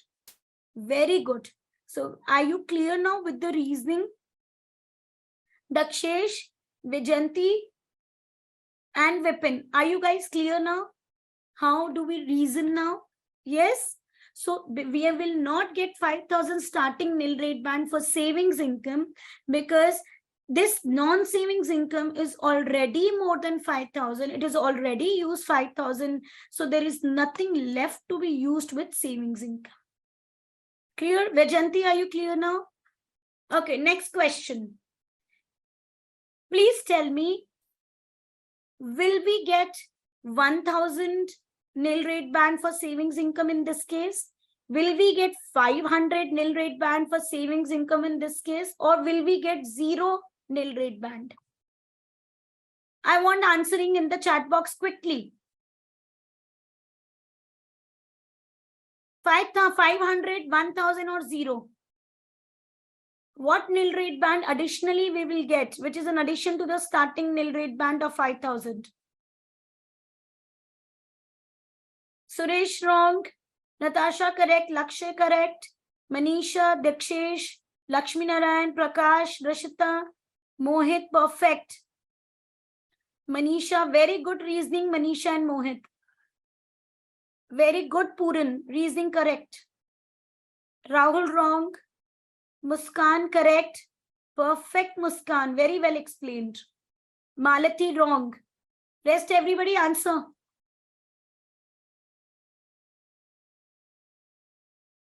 Natasha, what's your answer? Prakash? Unnati. Very good. Lakshmi Narayan. So guys, the answer is very good, all of you, with very well reasoning. It is 500 which is allowed. Why? Because what tax rate category we have established? That he is a higher rate taxpayer. Since the taxable income is beyond 37,700 and up to 150,000. And since he is a higher rate taxpayer, he is going to get maximum 500 as the nil rate band. He cannot enjoy that 1,000. Am I clear now? Because he's not a basic rate taxpayer. So is this clear now with Suresh and Rahul? Are you guys clear now? Very good. Okay. So now we know it's a 500. So let's keep it very simple. Again, you should have a total of taxable income in your savings income also 1,400 only. Okay. This category you will always maintain. So once we're done with non-savings, now we go to savings income. Okay. So now savings income, 5,000 starting nil rate band is not available. I will not write here. Since he's a higher rate tax category, we are going to write 500 and just see the presentation. I'm going to show 500 and multiply it by 0%. Okay. So when I multiply with 0%, my tax is 0 here. But out of 1,400, we have already adjusted 500, right? 500 is taxed at 0. So balance 900, which is left, will be taxed at higher rate, which is 40%. Okay, guys, if you want to know how do we get 900, total savings income was 1,400, out of which we have taken 500 at 0%. So balance 900 will be taxed at 40%. Savings income done. Now let's go to dividend income. Question number 1. Will dividend income enjoy any nil rate band? If yes, how much? Type it quickly. Let's see how much we remember. Does dividend income enjoy any nil rate bands? If yes, how much? Come on, answer it quickly. If you don't know it, then also try to answer. Okay, very good. Suresh, correct. Sonali, correct. Natasha, correct. Dakshesh, wrong. Rishita, correct. That's okay. If you're wrong, if you're doing errors, don't be disheartened. You are going to learn by that. Very good, Manisha. Very good, Vajanti. Mohit, correct. Don't write, I think. You're perfectly correct. Very good. Rahul, correct. Puran, correct. Lakshmi Narayan. I'm not asking the tax rate. I'm asking the nil rate band. No, Lakshay, wrong. No, Muskan, wrong. But that's okay. Now you will learn it here. Very good, Natasha. Very good, Vipin. But Lakshmi Narayan, your rate was correct. Okay. Okay, perfect. Malati. So all those who are finding that, ma'am, this 6,000 is more than 2,000, no? So they will not get any nil rate band. Wrong. They will get. Whatever is the dividend income, whatever is the category of the taxpayer that you are going to enjoy that 2,000 start nil rate band. We call it 2,000 nil rate band. So just look here. Your dividend income is 2,000 multiplied by 0%. Are you clear for 2,000, guys? Now is this clear for 2,000? Muskan, Lakshay, Lakshmi Narayan, and Dakshesh, and everybody, those who have not reverted. Good. Okay. So 2,000 will be taxed at 0%. Now the dividend income which is remaining after 2,000, how much is it? 4,000. So that 4,000 will be taxed at, this is the old rate. This is 33.75%. Now you will say, ma'am, why we are taking 33.75%? Because this person is already in the higher rate category. See, we have taxed 40% last time. And till now, we have not reached 150,000. So we are in the high rate category. Richard is in the higher rate category. Since Richard is already in the higher rate category, So therefore, we will tax at 33.75%. Very rightly given by Lakshmi Narayan and Malati and Vipin. Very good. Okay, so perfectly given by them. So then you know that we are not going to apply 40%. We are going to apply the special rate which is applicable to dividend income only. Higher rate that we are going to apply 33.75. So now you will on 4,000. You will apply 33.75%. So my tax would come out to be 9942. Okay, your tax figure will always be rounded off. Remember that you will never be taking it in decimals. You'll always round it off to the nearest pound. Okay, once you get your tax liability, now this shows that this is the amount that Richard has to pay on 46,830 taxable income. He has to pay a tax of 9942. Okay, Muskan is asking that, ma'am, if dividend income is 1,50,000, you will get a starting nil rate band of 2,000. How to give the slab rate payments? We are going to do questions from the book. So then you will see in that. Okay, we will again give slab rates only. The dividend slab rates we are going to apply then. But we will see in the question that it will be more clear to you. I've just taken a sample question here to make you understand the concept. So now when we go in the questions, you will be more clear. Okay.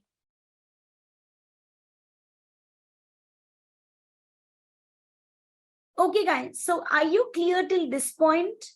We have not done at all many questions. We are going to do now. But conceptually, are you clear? How do we calculate total income, net income, taxable income? How to calculate tax liability for non-savings income, for savings income, and for dividend income? Till this point. No, Puran. Okay, Puran, just a moment. Puran has asked me that, ma'am, why are we taking 40% on savings income? We will not take 20%, 40% in savings. Puran, slab rate is applicable for all incomes cumulative basis. It's not that non-savings have their separate 20, 40 and 45. Savings have separate 20, 40, 45. No, for all income, we apply the same slab rates. This means that if once your basic rate band has exceeded, then till your additional rate band, you're going to apply 40% only. Am I clear? Since it got exceeded in non-savings only, so now savings will be taxable at 40% only. Puran, is this clear? We cannot put separate 20, 40 for savings. All income are to be taxed in the same sequence.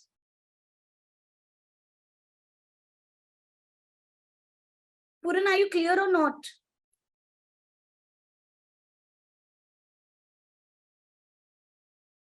Yes, perfect. Only if it will get higher in non-savings income.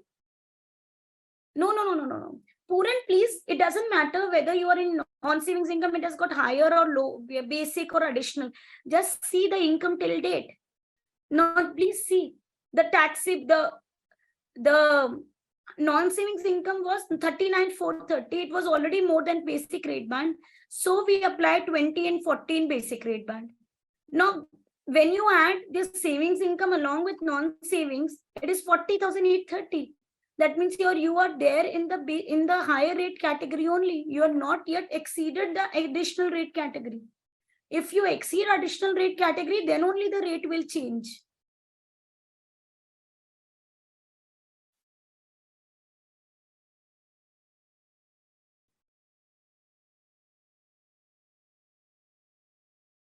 No. Okay. I'll give you one example. Dakshesh, look here. Everybody look here. Okay, right now I'm taking one example where my non-savings income is say 36,000. My savings income is 10,000. Okay, I'm taking this case. Please look here, everyone. Okay, now I will tax non-savings income at directly 20% because it is up to 37,700. I hope I'm clear. Now, since you can see that there is no dividend income in my case, what is the total taxable income we have? 46,000. This means this person is higher rate taxpayer. Are you all with me? He's a higher rate taxpayer. Dakshesh, are you with me till this point? Okay. Since we know it's a higher rate taxpayer, 500 would be taxed at 0%.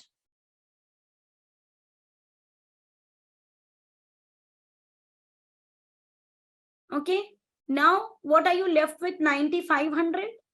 First, you will use the portion that you have remaining for the basic rate band, because we have not yet exceeded basic rate band. What is a basic rate band? 37,700. Less, you have already adjusted non-savings income. No, please, Dakshesh, let me complete. Then only please write it in the chat box. Let's first understand the concept and then you write it in the chat box, okay? Everybody, please look here. Though I was trying to explain this in a question, but I'll explain it here. Don't lose your focus. It's my request. Always, first you will use the rate bands. Only then you will move to the other rate band. Okay? Yes, I'm repeating it from the start.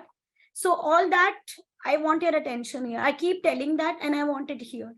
This chapter is a core chapter. Okay? I've taken one example where non-savings income is 36,000, savings income is 10,000. So the total taxable income becomes, this is taxable income. Okay, the total taxable income is 46,000. When I say total taxable income is 46,000, I know that this person is into a higher rate. So higher rate taxpayer he is. We are clear with this? Once I know he's a higher rate taxpayer, it should come into my mind that for savings income, he will get 500, 0% nil rate back. Okay, 500. And there is no 5,000 starting nil rate band because NSI is already more than 5,000. Now let's see the taxability. When I say NSI category, in NSI, I will have 36,000, which will be taxed at 20%. Why? Because 36,000 is less than 37,700. So the tax that I'm going to get is 36,000 multiplied by 20%, which is 7,200. Till this point, if there is any query, please put up in the chat box. Now let me take savings income. When I take savings income, I know this person is higher rate taxpayer. So he will get 500 at 0%. That will be taxed at 500 multiplied by 0%. For the remaining savings income, first, you are going to use the portion till basic rate band. So that some income would be taxed at 20%. And then the remaining income will be taxed at 40%. Because we have not crossed additional rate band. Okay, so we will not get that additional rate. I'm going to show you one more example with additional rate as well. Please look here. What is the first, please check. What is the basic rate band available for savings income? Is there anything remaining? Let's check. What is the upper limit of basic rate band? 37,700. Less, you've already used 36,000. Less, even if it is taxed at 0%. But HMRC says, please reduce this also against your basic rate band. I have told you repeatedly, Prakash, Dakshesh, Muskan, all of you, don't jump to conclusions right now when you're learning the concepts. Otherwise, you'll break the flow, okay? And you'll get confused. Just look here. I'll give you enough opportunities where you have to calculate and give me the answer. Don't worry. I'm going to go to questions only now. But please get in the concept right now, okay? So now, 37,700 is a basic rate band. Less, we are going to do the non-savings income that we have used for the basic rate band. And less, I'm also going to use any nil rate bands that we have. Even if we have 5,000 starting nil rate band, that also we are going to use here. Now you will say, ma'am, but that's not correct because we have not taxed it at 20%. I know, but HMRC has given the instruction that even if it is a nil rate band, it will use up the rate bands. So it will use the rate bands, whether you tax it at 20% or you don't tax it, doesn't matter. Okay, so any income before this point will all be using up the rate bands. So again, 37,700 less 36,000 that we have reduced, less 0% nil rate band also we have to reduce. Now how much we are left with? Only 1200. So can't help it. 1200 will be taxed at 20%. Guys, you can see the cumulative figure is 37,700. So that means my basic rate band is completely over. Now, whatever savings income we have, which is over and above the basic rate band, will be taxed at higher rate band. Total savings income is 10,000. Less, we will adjust for 500. Less, we will adjust for 1,200. Now, we are left with 8,300 of savings income. Since basic rate band is over, we are going to tax it at 40%. Cross-check whether we have covered the entire savings income. Please check savings income total, 10,000, it is matched. So the total tax liability in this case would be 10760. Is this clear with everyone now? Dakshesh, Muskan, Prakash, all of you, everybody in the class. Are you clear with the how do we switch from one slab rate to another slab rate? I'll take one more example where the savings income will go into the additional rate also. So please look here. One more example I'm taking.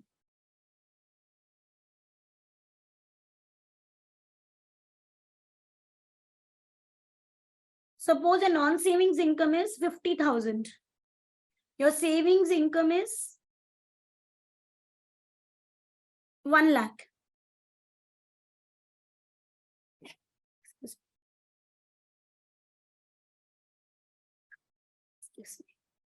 Okay, now understand guys, this is taxable income. So this is already after PA. We are not doing any PA and all. Okay. Now which tax category he is? No, I'll use 1,10,000.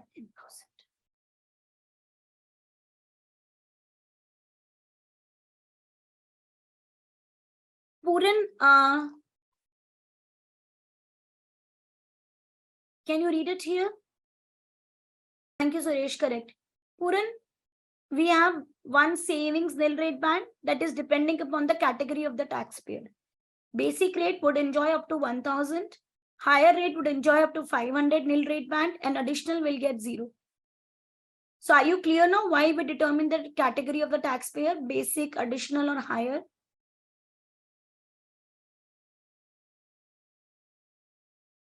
Are you clear till this point or not, Puran?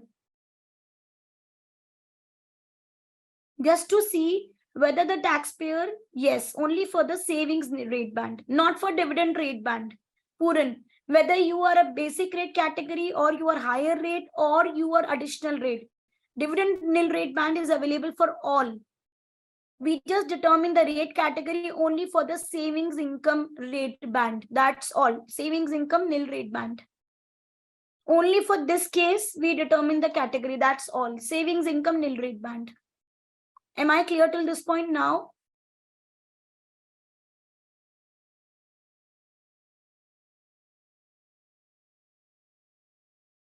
Dividend income, dear, rates are different. So yes, rates are different, but I don't need to establish the category. Dividend income, the rates are different. Only we apply different rates. That's all. Okay. Okay, please look here. Now you all are correct. Those who have answered me, this is additional rate taxpayer. Okay, additional rate taxpayer because the total taxable income is more than 150,000. The moment I know is additional rate taxpayer, we will not enjoy any nil rate band, any savings nil rate band, because you know that if additional rate taxpayer he is, savings nil rate band is not available. I'll just take this summary. Please look here. So non-savings income will be taxed at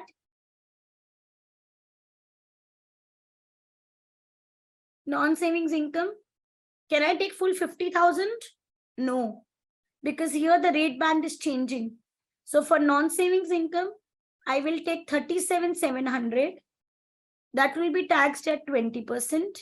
And the remaining non-savings income after 37,700 will be taxed at 40%.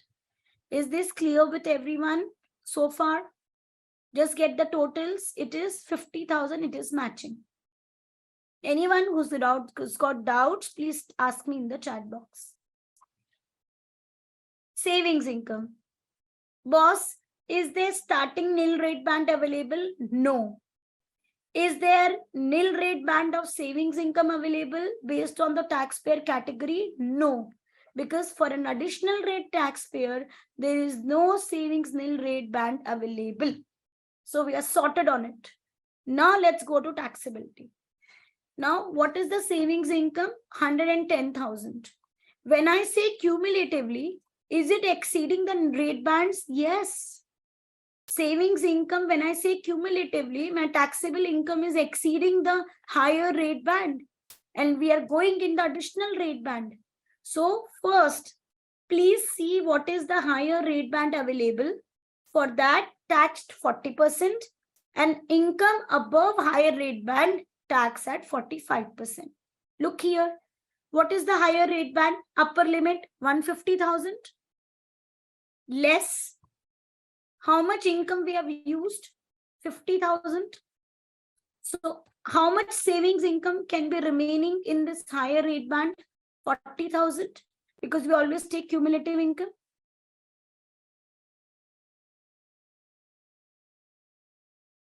Is there any savings income which is remaining after 1 lakh? Yes. How much? 1,10,000.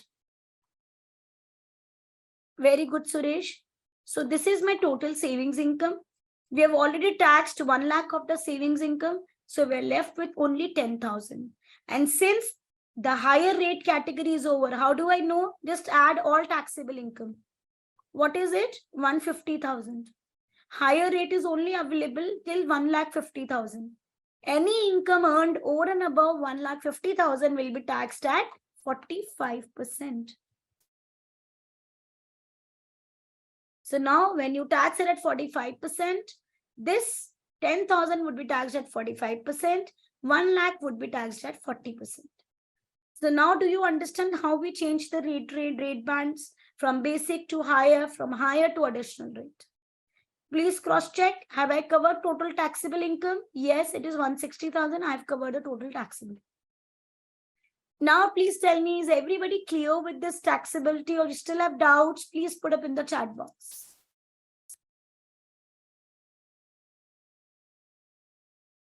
Okay, I'll repeat the savings income calculations alone. Vajanti, put up in the chat box whatever I'm asking. What is the basic rate band upper limit? Those who have doubts will put up in the chat box.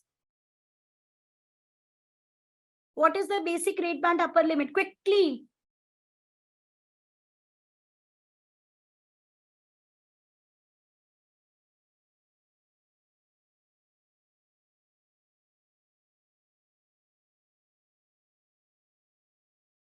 What is the basic rate band upper limit, Vajanti? Can you now see and type it? What is the higher rate band upper limit? Those who have doubts will type it. Even though it looks silly, then I'm showing you and then also I'm asking you, but it's not silly. I'll tell you why. Perfect. So now you know that basic rate band upper limit is 37,700. Higher rate band upper limit is 150,000. Okay. Now let's come back to our example that we were doing. Please look here, Vajanti. Now, has the basic rate band got exceeded in non-savings income? Yes or no? Rahul, you can also answer, and anyone who has doubts can answer. Perfect. Now, if I'm into the savings income, okay, it has not got exceeded, Rahul. Non-savings income, your basic rate band has not got exceeded. You only told me, Rahul, what is the basic rate band limit? That's okay. No, don't be sorry. It is got exceeded, right? Very good. Once it has got exceeded, now you know that you're already in the 40% tax category. Till what limit?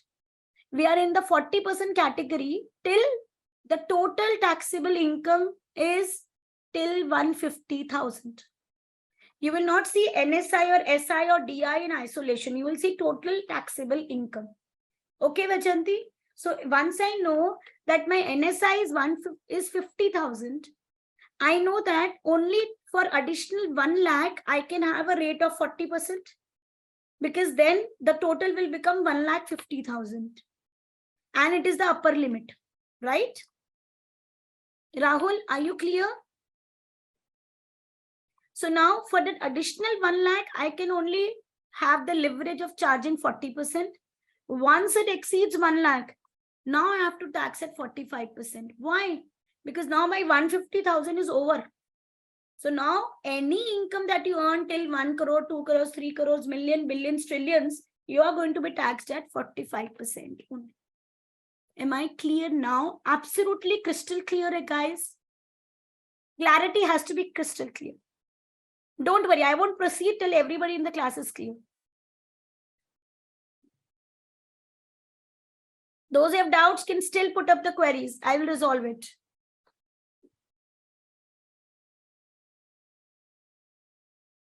Very good. Okay, so those who are silently sitting, we are not watching a movie. You have to respond. Those who have not responded at all. Okay, so let's proceed just last point, and then we're going on to the questions. Good. Summarizingly, I'm summarizing things. We've got the total of income, we get total income, we reduce qualifying interest relief, loss relief, we get net income, we reduce PA and we check for tapering of PA, and then we get taxable income. Tapering of PA is when adjusted net income is more than 1 lakh, and adjusted net income is net income less gross gifted donation less gross personal pension contributions. Story over. You come at taxable income, then you please apply the tax rate 20, 40, 45, whether you're in a BRB, that is basic rate band, HRB, higher rate band, or additional rate band. Once you have calculated the taxes and given the 2 savings nil rate band and 1 dividend nil rate band, you get tax liability. From tax liability, we reduce payee. What is payee? Pay as you earn. In India, we call it TDS. In UK, we call it pay as you earn. When we will study employment income tomorrow, that time we are going to understand it. Okay. So just remember, in your syllabus of taxes for your F6, pay is only applicable on employment income. So like you can see here, we have employment income. So if the question tells us that on this employment income, there is a pay of 7,000 or 8,000 or whatever is the amount, it is going to reduce our income tax liability. Logically, no, because that tax is already paid by the employer on our behalf. I cannot pay double taxes on the same income, right? So the total tax liability that we calculate, we reduce pay, and only the balance amount is the amount that we are going to pay to HMRC as self-assessment. What is self-assessment? We'll study later, don't worry. So the remaining amount that is to be paid is only 2,342. Now we are absolutely crystal clear with the concepts. So please take out your pen, paper, calculators. You're going to do a lot of questions. And I am also going to do questions here, whichever requires me to do. Otherwise, I'm going to sit back and relax, and you guys are going to do. Let's start with the questions. Interesting chapter? Excited to do questions now? Please don't use mobile phones. It's my request. If anybody is using, get it from Amazon if you don't have time, but please buy the calculators. Okay? Don't ever use mobile phones. Okay, first question. I'm going to put a speed limit also. I want accurate answer within the speed limit.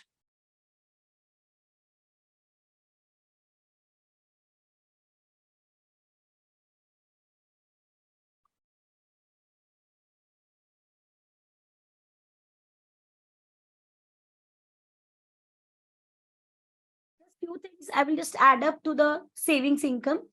Okay. The few more examples of savings income, like bank interest, building society interest, interest from company loan stock. What is a company loan stock? Let's understand it.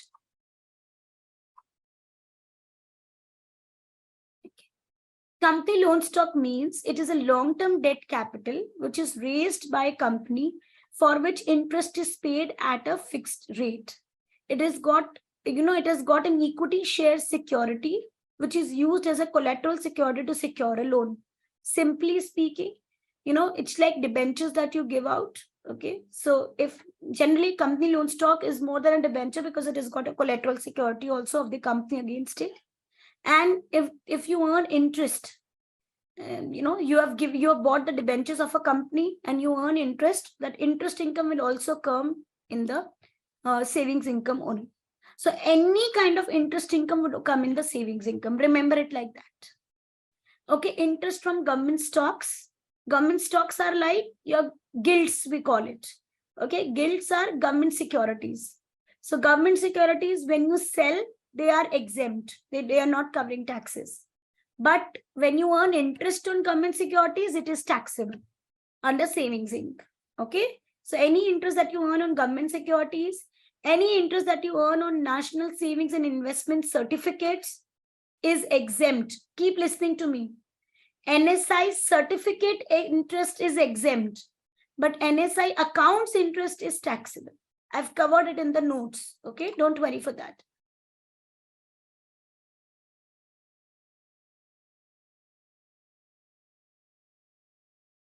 In the other part of the notes, I've covered them. So just again, this is a very testing point in the exam. Please determine which of the following savings income is exempt or taxable. This is a very favorite point. Any interest that is earned on the National Savings and Investment Account. Okay, I'll come to it. Any interest which is earned from National Savings and Investment Accounts, it is taxable. Any interest that we earn on National Savings and Investment Certificates is exempt. These are all government regulated. Okay. Now, dividend that we receive is dividend from the shares in the companies. Certain income, I'll come to your point, Muskan. Okay, just a moment. Certain incomes are exempt incomes. What are exempt incomes? The incomes which are not going to come in your pro forma only. They are by default, there is no taxes going to be paid on them. Which are those incomes? Number one, income from national savings certificates that I told you just now. Statutory redundancy money. What is statutory redundancy money? There are the people who got fired by Twitter, who got fired by Meta, who got fired by Google. A lot of companies, they fire people. So when they fire, they have to pay them redundancy amount. Okay, redundancy is because you are become redundant. You're no longer working, you're unemployed. So they give them amount which is more than the normal notice pay. So statutory means government. Now in UK, they have government regulated amounts to be paid in case you are firing someone. So because we have fired someone and you have received those redundancy pay, that is not going to be taxable. So statutory redundancy money is exempt. It is not taxable. But of course, anything which is paid over and above statutory redundancy money is taxable. Statute means government regulated. So as per the government rules and regulations, whatever redundancy money you pay to the employee, when the employee receives it, it is not going to be taxable in their hands. Winnings, including premium bond prizes, winning from lotteries and all, exempt. Including winnings are also on the premium bond prizes. What are premium bond prizes? Anybody is aware of it? It's a very, very famous UK government, program. Okay. So premium bond prizes is, these are some bonds which are issued by UK government. Okay. And people can take those bonds. People can buy those bonds. Once you buy them, every period, there are lotteries that are taken out. And the one who wins the lottery, they get a lot of money out of it.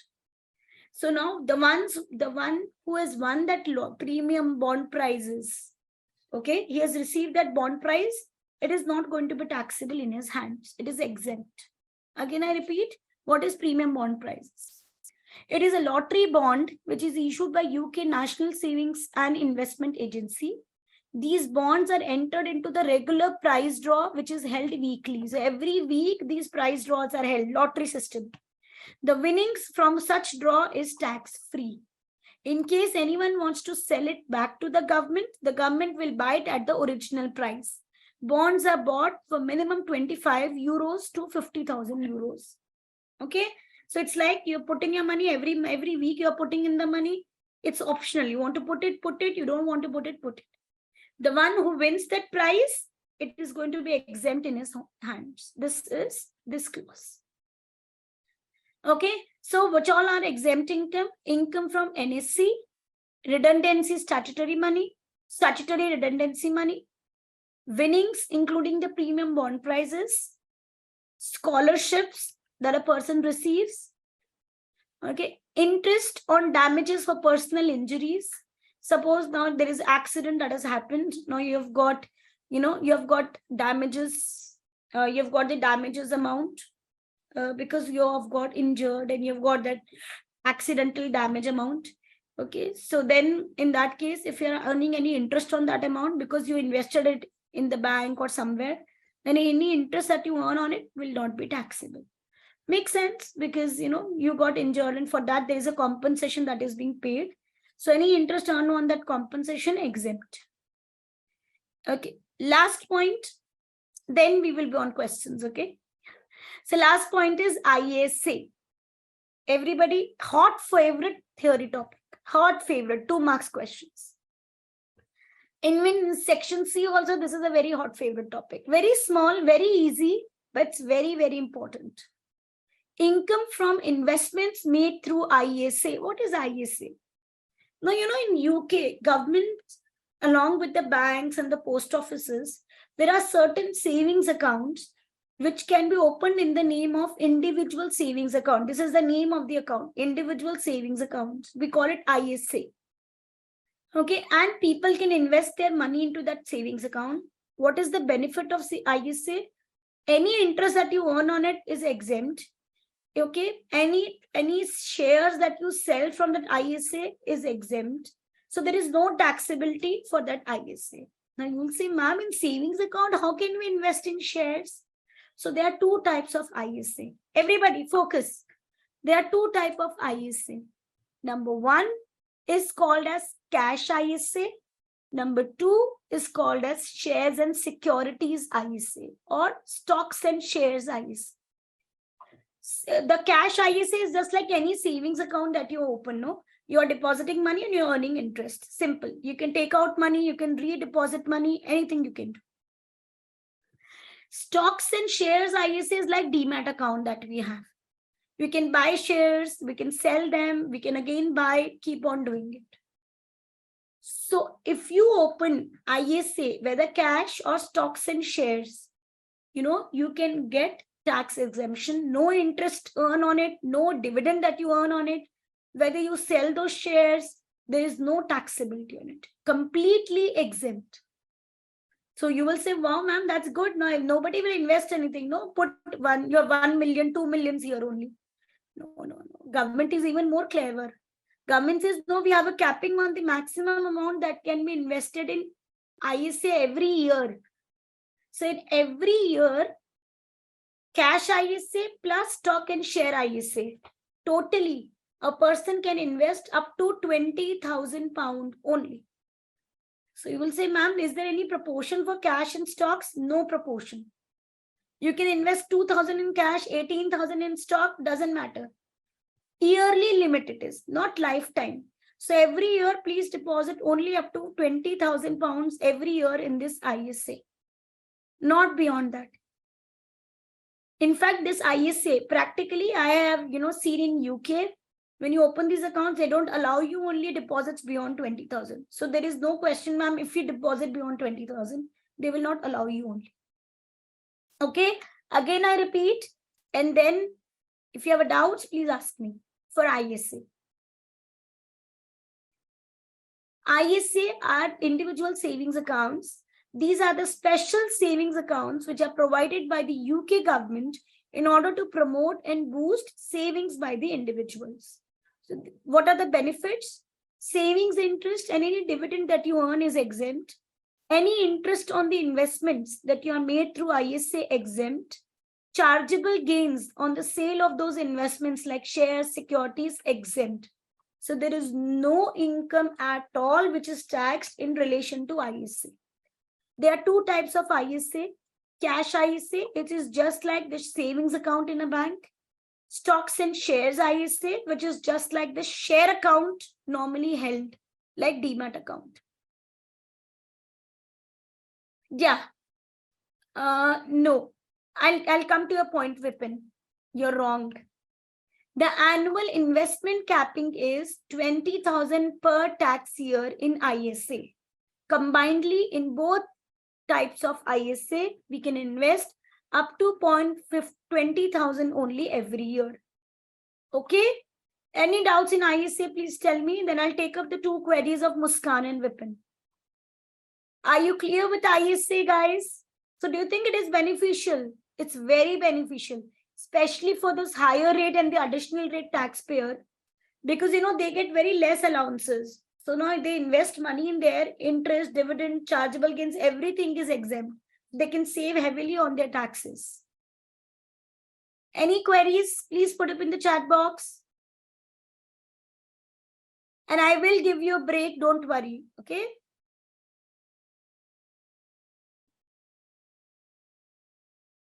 Clear? Absolutely crystal clear? I want crystal clarity with everybody.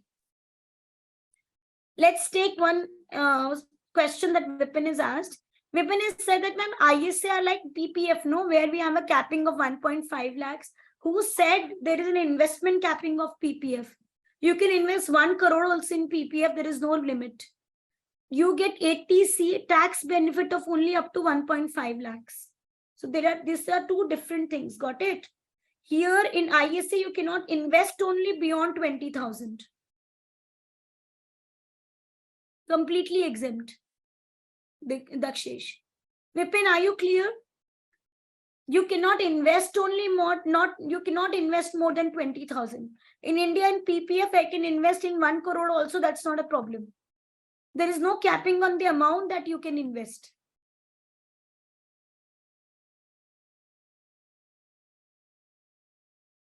Vipin, are you clear or not? Please quickly tell me, then I'll move on to the next query.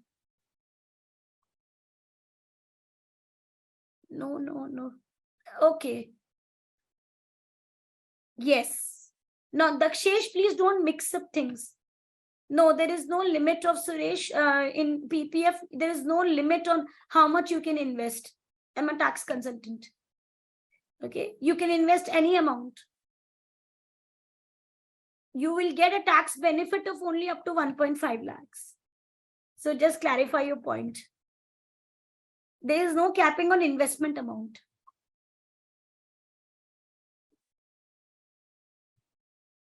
Okay, I invest 2 lakhs a year. Doesn't matter. I just get a benefit of 1.5 lakhs. Yes, I believe you're clear now, Suresh. Yeah. Okay, Dakshesh, investment that you do in ISA, how can you reduce investment from income?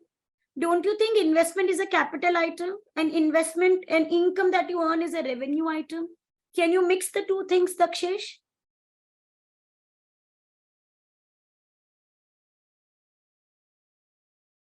Can you reduce capital income from revenue income?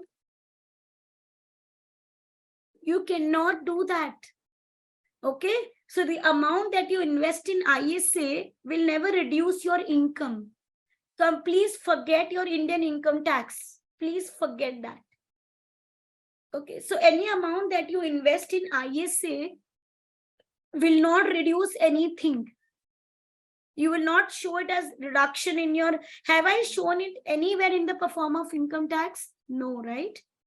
So in many amount that you invest in ISA are just helping you to save on the interest income and all those incomes. Okay, but it is not helping you to reduce your income. 20,000 will not reduce your income at all. I hope I'm clear on it now. Second point, just see as a tax planning thing. If I'm an additional rate taxpayer, if I'm a higher rate taxpayer, my rates are going up to 40%, 45%. If I invest in ISA, I'm saving all those interest income and dividend income, right? Because they're exempt. So it's better to invest in ISA to have that exemptions. But if I'm a basic rate taxpayer, okay, and if I'm already enjoying those savings nil rate band and 1000 band, then, and if my income is not much, suppose my interest income is only 3000 and I'm getting starting nil rate band of 3000, then I'm not having any benefits from ISA. So we should always see that whether these ISAs are benefitable to us or not, because then you should have your income also to see, that whether it is subject to tax or not. All these clauses you will learn, you will understand when we do tax planning questions. Till this point, any doubts, any queries?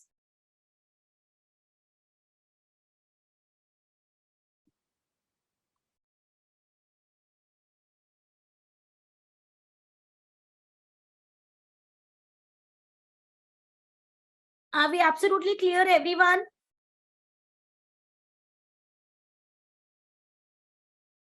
Good. Let's have a break of 10 minutes. Then we will start doing questions. You also get refreshed. Just relax yourself. Break doesn't mean anybody has to leave the session. If you leave the session, that's your loss, because I'm not going to repeat them. Okay, so please don't leave the session, because now we are going to be doing the questions after the break.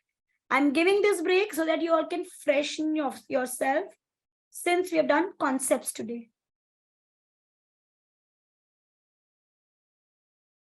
No, but Dakshesh, try to manage the time if it is possible. Okay, because then you will be losing on your concepts. You all are not aware of the timings that are there in the group. I'll repeat it again and I'll mark this message to everyone in the meeting.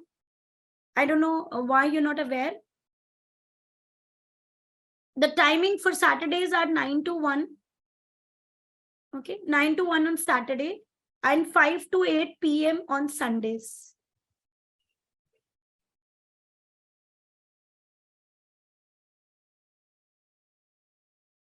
Okay, everybody can just have a break. Yes, Natasha, I'm coming to this point. There is a point that says here, it is possible to withdraw funds from a flexible cash ISA and reinvest them without that a reinvestment using up any of the annual limit. What does this mean, Natasha? Suppose you have an ISA account, 20,000 is my amount that I've invested. I took out 5,000 for my personal purposes. I can again put 5,000 back and my annual limit is not changed. Got it? So you can anytime withdraw it, you can anytime deposit it, but ensure that your annual limit is not getting exceeded. So if I'm withdrawing 5,000, I can deposit up to 5,000. Okay, let's have a break and let's resume at 11:35.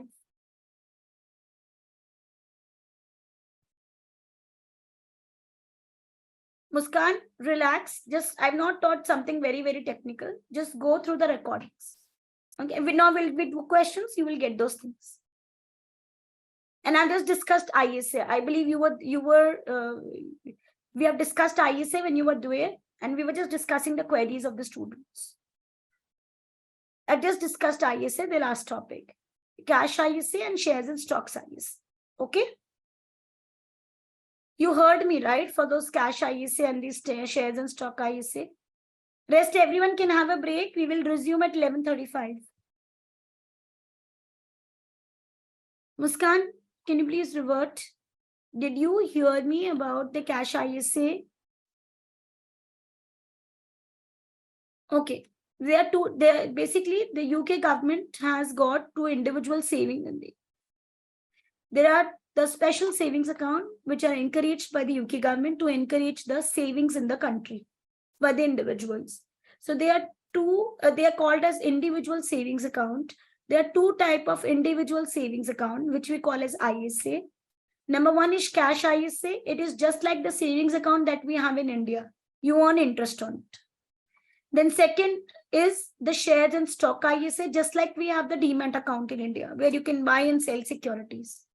The only difference is these ISAs overall have an annual investment limit. So in a year, you can invest only up to 20 pounds collectively in these two ISAs.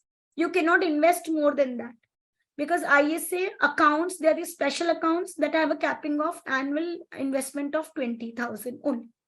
Benefits are that any interest that you earn on it, any dividend that you earn, any capital gains that earn on the sale of investments, they all are exempt. So it's like the exempt account that an individual has. No taxes to be paid on interest, dividend, anything that you earn on it. Am I clear? These are the ISA accounts. Okay. And the flexibility is just like savings account. You can always withdraw money from the cash ISA. You can put money back also. But maximum overall, you can invest 20,000 in a year only. Okay. You cannot invest more than that because that's a capping by UK government. Are you clear with this? Not a problem. Okay. So let's just resume at 11:35, guys. I'll be there too. And nobody please leave the session. We are going to be doing questions and more concepts. Class is till 1 p.m. Yes, everyone. So, are we fresh? Great. And everybody's with the calculators, right? Let's just recap what we have done so far today. Too many concepts, right? But then I believe they're not very, very difficult. So as you do questions, you will be just getting used to them. Don't worry. First, we did how to calculate the total income, then net income, then taxable income. Important calculation was PA over there and the tapering of PA. Once we calculated taxable income, we went on to understand how to tax non-savings income, savings income with their two rate band, nil rate bands, 5,000 starting nil rate band and the nil rate band, and how to tax dividend income with its nil rate band. Finally, you added all the taxes to get the total tax liability. Then we understood about the different kinds of income that can be a part of savings income. Then what can be the exempt income? And then we understood about ISA, cash ISA, shares and securities ISA, or stocks and shares ISA. Okay, so please tell me any doubts, any queries that you have till this point, please put it in the chat box because I have one thing. Please take a note of it. I will not proceed until everybody in the class is crystal clear with the concepts, because I'm not in any hurry to complete the topics, right? We need to be absolutely crystal clear what we are studying. So guys, if anybody has any slightest of queries, please put up in the chat box. Else we'll proceed to do questions. So I believe Puran, Avantika, you've just joined now. So I think you joined pretty late. Lakshil, Ellen, Manisha, Mohit, Muskan, Natasha, Prakash, Malati, Rahul, Rishita, Sonali, Suresh, Unnati, Vijanti, and Vipin. Any doubts anybody has, please put it in the chat box. Okay, fine. Then let's proceed and do the questions.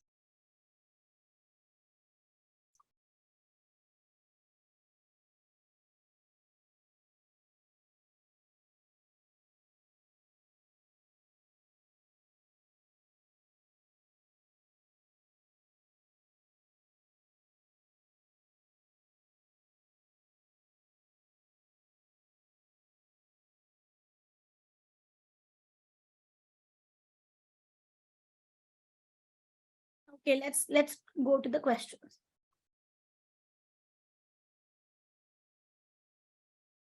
Okay, first question. I'm doing this, okay? Then after this, all of you will do the questions, okay? First question, I'm doing it. So this is illustration 1, and I want your attentiveness here, please. Claire, in 2022-23, Claire receives employment income, bank interest, and dividend income. So we have 3 heads here: non-savings income, savings income, dividend income, and total. So it is earned employment income.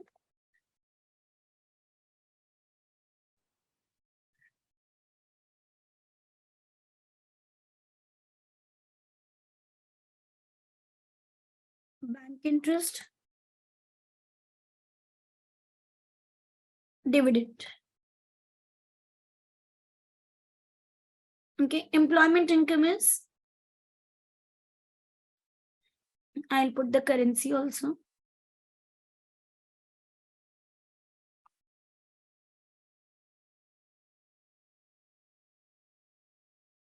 If it is going faster, then please put it in the chat box. And if you find the speed of the class is faster, you're facing problems, then please put up to me here in WhatsApp personal. You can all put it. Okay, not a problem. So employment income is 95,000. Savings income is 8,000. Dividend income is 7,500. I have to just calculate the taxable income. There is no qualifying interest relief. So I can take it as net income also or total income. Whatever you write is completely okay.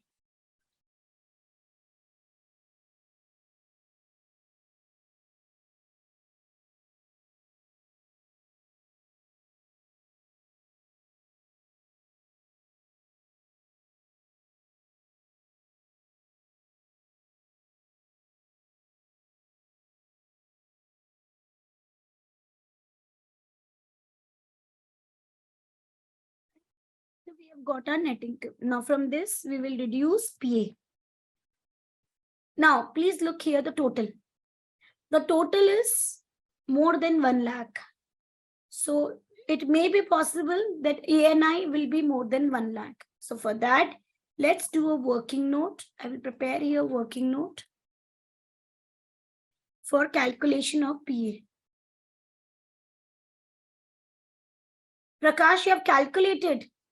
Guys, any of you that wants to calculate PA, you can calculate and type it in the chat box. I will check, Prakash, whether it's correct or not. But I'll tell you.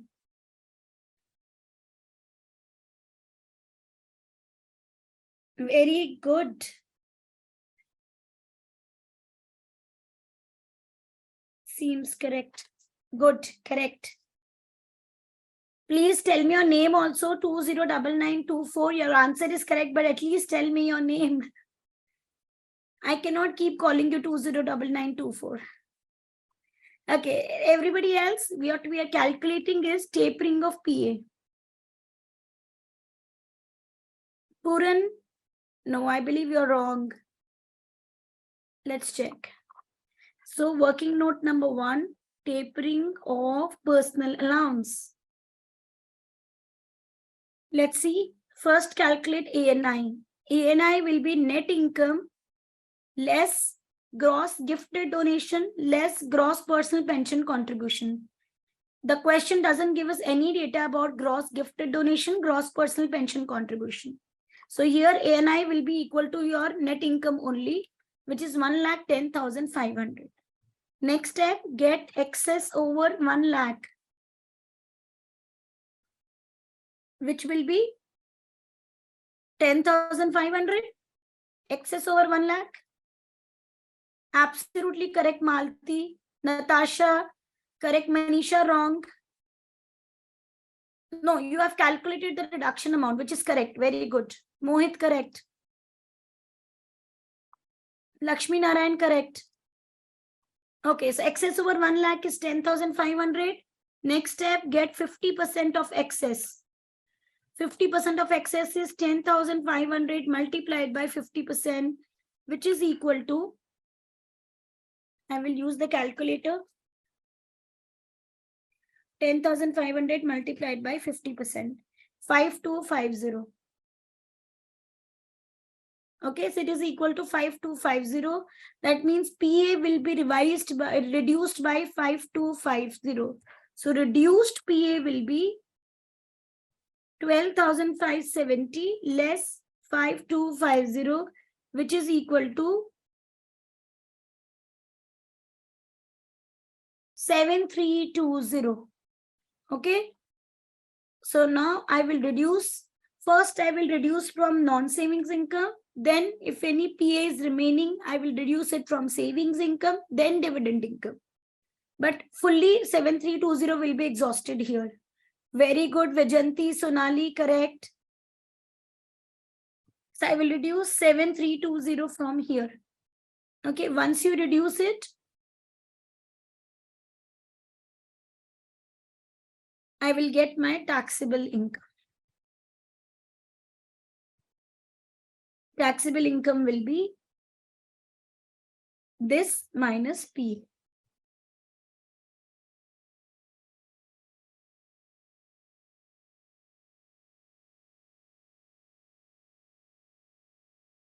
So your total taxable income will be 103,180. How it can be? Yeah, correct, Muskan. Okay, so the total taxable income will be 103,180. Anybody who's got doubts in illustration 1, please put up in the chat box. How we did tapering of PA, is this clear? Though there was no grossing up, nothing. It was a very simple question. All of you absolutely crystal clear? Let's go to the question next.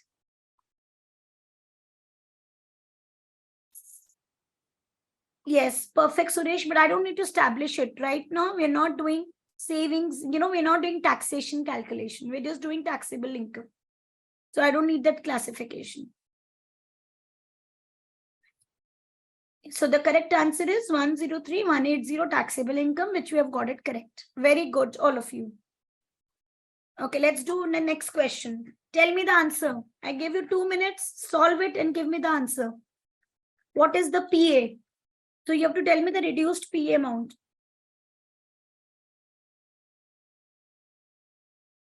Type it in the chat box figure.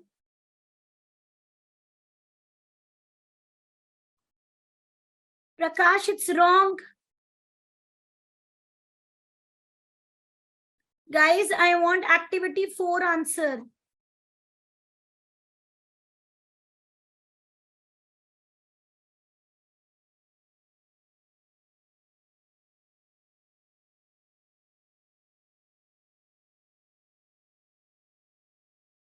Okay, let me start.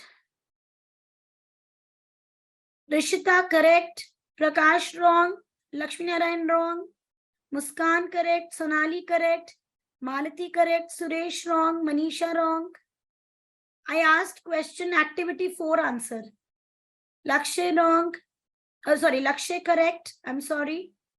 Natasha, correct. Mohit, Puran, correct. Vipin, it is not round figure. Muskan, correct. Rahul, wrong. 209924, you're not telling me your name, but you're correct. Wrong, Lakshmi Narayan. Prakash, correct. Avantika, correct. No, sorry, Avantika, you're wrong. Manisha, correct. Yes.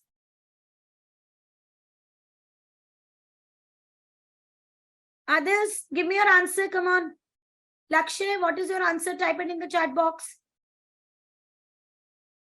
Those who have given me wrong answers, please correct yourself. Natasha, what is your answer?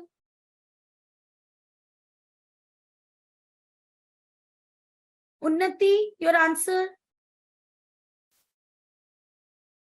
Yes, correct.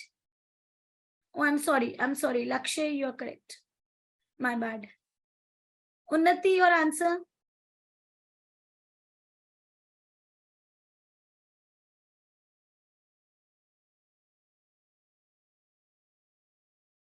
Rahul, wrong.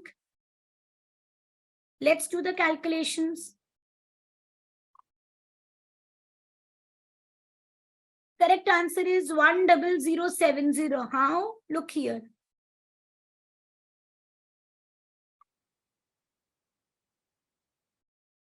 This is activity 1. No, activity 4. This is activity 4 that we are doing.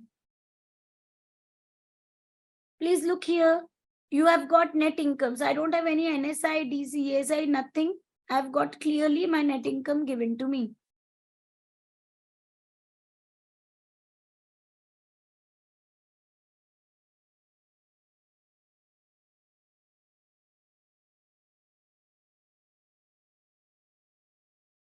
Net income is given to me 1,05,000.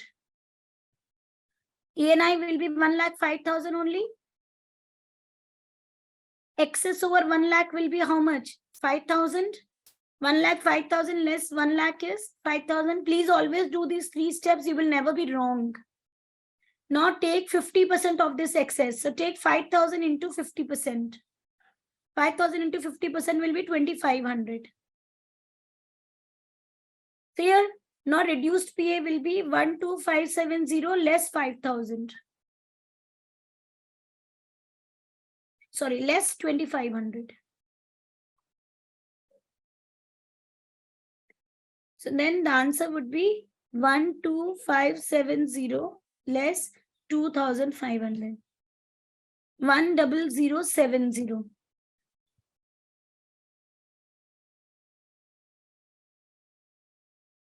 Am I clear? Am I clear where you went wrong? Are you clear now? Rahul, are you clear? Avantika, are you clear now? Lakshmi Narayan, Vipin, Manisha, Suresh,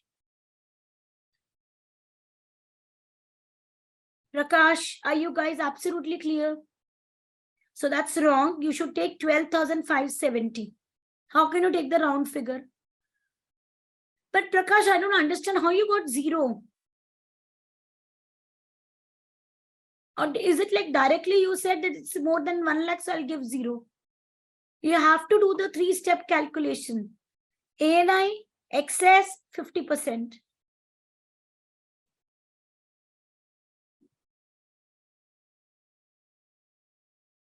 I asked activity 4.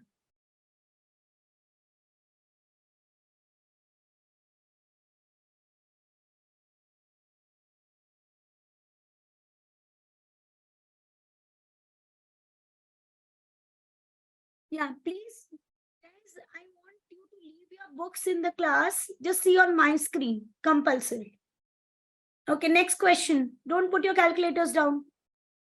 Tax liability. Try to do it and give me the tax liability for the tax year 22-23. Nobody will look at solutions in their books. Just on eyes on my screen and give me the answer. 2 minutes.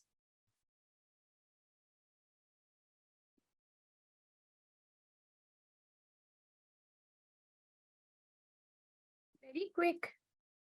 Rishita, very quick. 30 seconds you gave me the answer.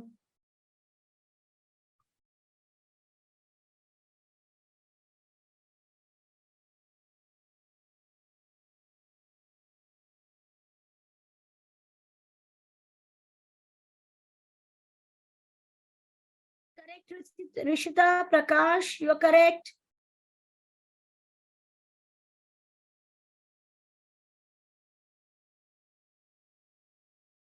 Sorry.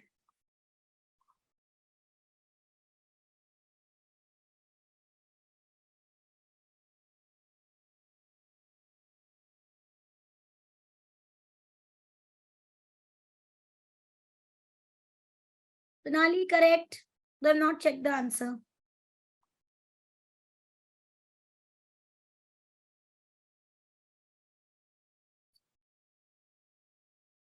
Natasha, correct. Lakshmi Narayan, correct.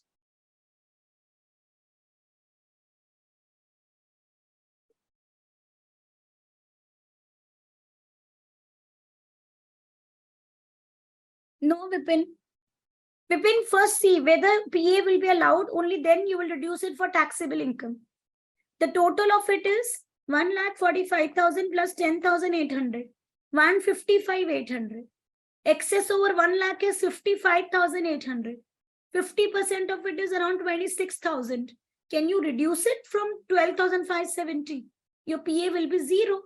So this would, as it is, become the net income and the taxable income. Am I clear? Manisha, check your answer again. Who said property income will be taxed differently? Did I say so? They both will be clubbed in non-savings income. Add the two, they both are a part of non-savings income. So Manisha, please check, correct, please correct your answer. Suresh, please correct your answer. And Vipin, please correct your answer. Mohit, you're correct, guys. 30 seconds more. The others who are sitting, you're not here to sit, you have to give the answer.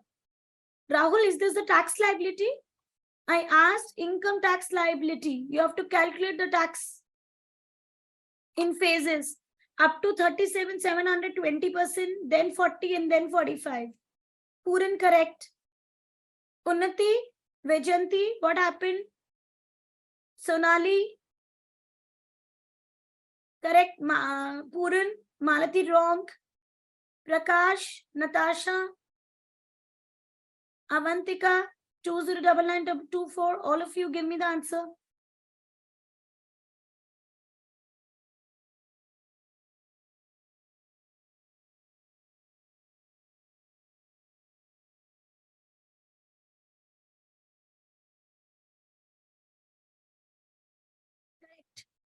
Correct answer. Okay, guys. Suresh, correct. Now you are correct. Got it? Got your mistake now?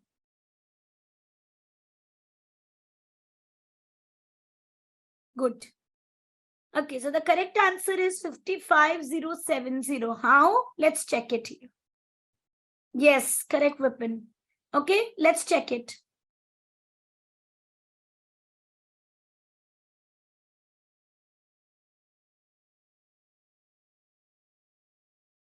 So I'm doing this illustration 2. Look here, please. We have only NSI over here. Why? Employment income and property income both are part of NSI. Employment income.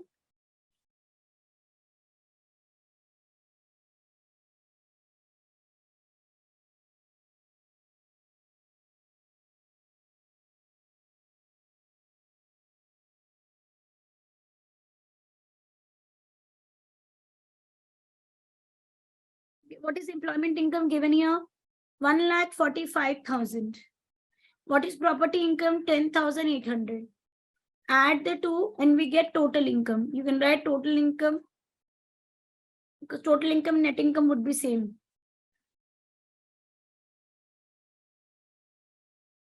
Suresh, perfect. Very good. Okay, then we will reduce PA.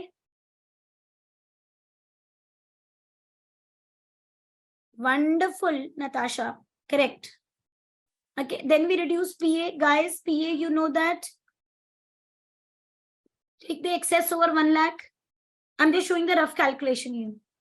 Excess over 1 lakh is 55,800. Take 50% of it. 27,900. It is already more than PA of 12,570. So you will not get any PA. PA will be reduced to 0, right? So PA will be 0. Therefore, your taxable income would be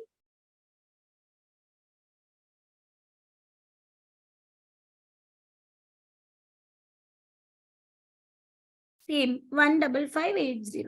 Now let's calculate the tax liability.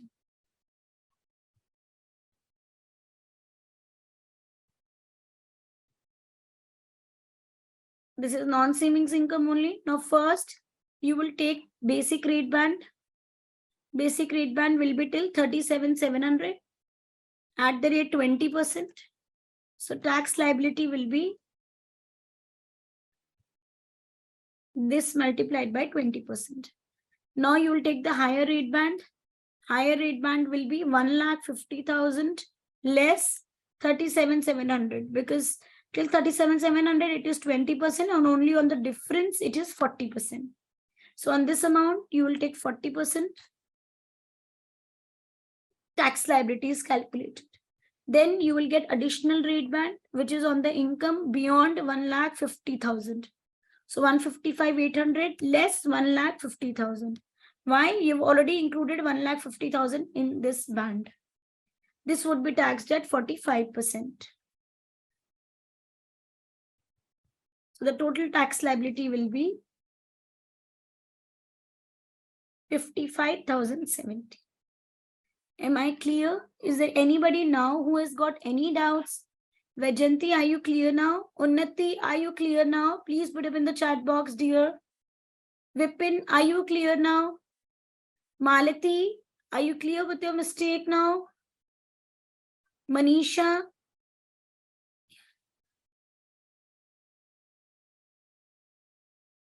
Prakash, are you guys clear?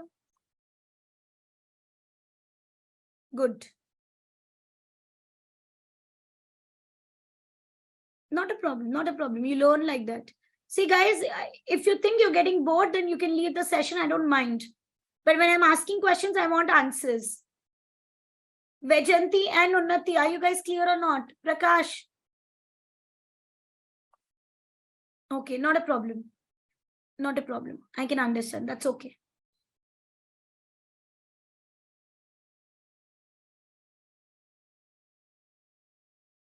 Okay, let's move on.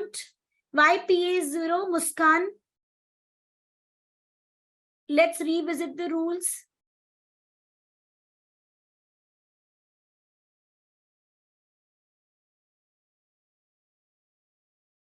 Have you studied here, Muskan? That if your ANI is more than 1 lakh, and if excess over 50% is beyond the PA, you will never have a negative figure. You will always make it 0. Am I clear? Here, I just told you what is the amount excess. Are you clear or not? Just don't tell me, okay, ma'am, for the sake of it. Are you clear? What is the excess over 1,55,800? Okay, what is 50% of this excess? Around 29,000. Since 29,000 is more than the PA amount of 12,570, I cannot get a negative figure. Because if I reduce 29,000 from 12,570, I will get minus figure, which I cannot write. So I will write here PA as 0.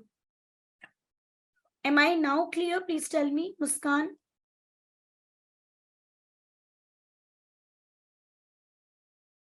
Okay. Now let's go to the next question. It's okay. Do errors so that in every question you're going to learn. Here you have non-savings income and savings income. Okay, try it. Calculate the tax liability and tell me. Guys, focus. It is not the taxable income which is given to you. It is the trading income and bank interest is given. You have to apply PA and then you will give the calculate tax liability. When you calculate tax liability, since we have savings income, check for 5,000 starting nil rate band. Check the tax on the basis of taxable income. What is the tax category of the taxpayer? Accordingly, give 1,000 or 500 nil rate band. Try it. Do the question. Otherwise, I'll do it. Don't worry. Take 2 minutes, solve it, and write it in the chat box. Let's see if anyone gets it correct.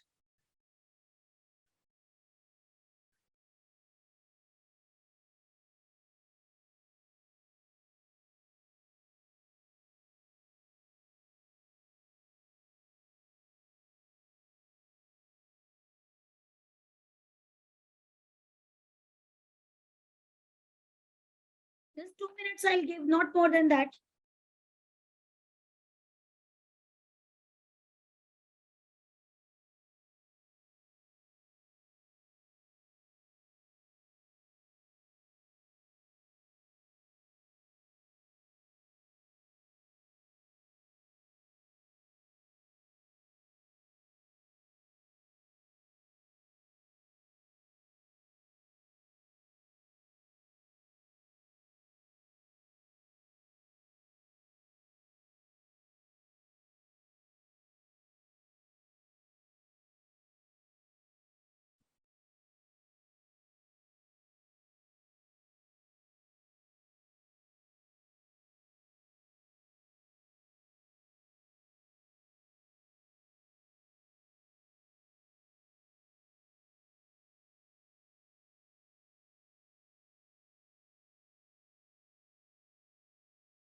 Let's see who all got it correct. So yes, very good. Mohit, you have calculated the tax correctly for savings income. Now check for non-savings income, add the two and you will get a total tax liability. 30 seconds more, but very good. Vajanti, wrong. Puran, correct.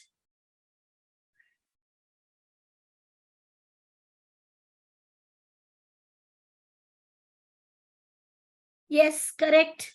Who's given this? Sonali, you're correct till this point. It is not net income, we call it taxable income. Once you reduce PA, we call it taxable income. Okay. Prakash, stunning. Very, very good. Perfect. Natasha, correct. Avantika, wrong. Okay, guys, another 10 seconds, then I'm solving it. You're doing errors, completely okay with me. Do a lot of errors in the class. This is how you learn. But please give answers. Not able to do? Lakshya, Lakshmi Narayan, Manisha, Muskan, Malati, Rahul, Rishita, Suresh, Unnati, Vipin. Malati, correct. Very good. Lakshmi Narayan, perfect. No Muskan. That's okay, Lakshya. I will do it. Rahul, savings income is correct. Non-savings is wrong. Rishita, correct. Perfect, Mohit. Very good. Vipin, wrong.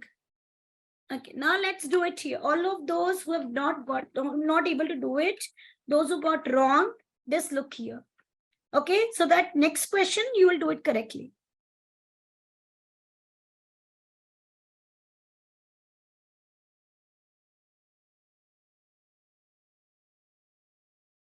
This is activity, no, illustration 3. Okay, now please focus. Everybody, don't look at your answers now, look at my screen. NSI, SI, and total. Okay, we have income given here, trading income and bank interest. You know, trading income will go in NSI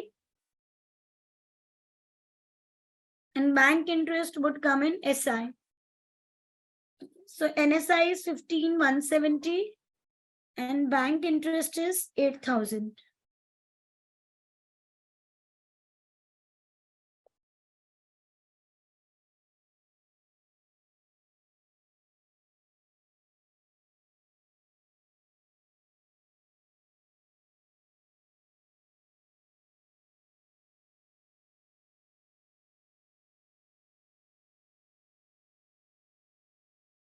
Total income.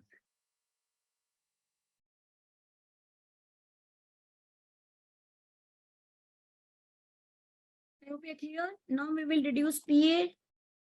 Since the net income, since here there is no qualifying interest, I can take it as net income also. Okay, so now since net income is not more than 1 lakh, there is no question of checking ANI and all. Give full PA.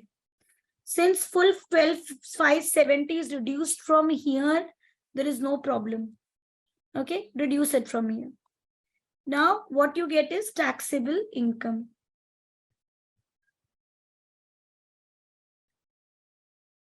Actually, I will not put negative sign. It should be written as positive only.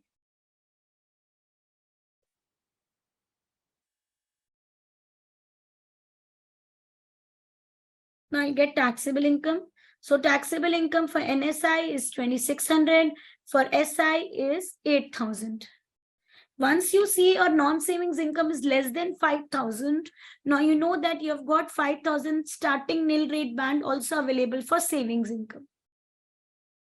Very good. Suresh, very well presented. Perfect. Good. Okay, now we will write the income tax liability. It's okay. I'm doing it, Muskan. Are you clear till taxable income or till this point you're not clear? I'm working it out. Don't worry.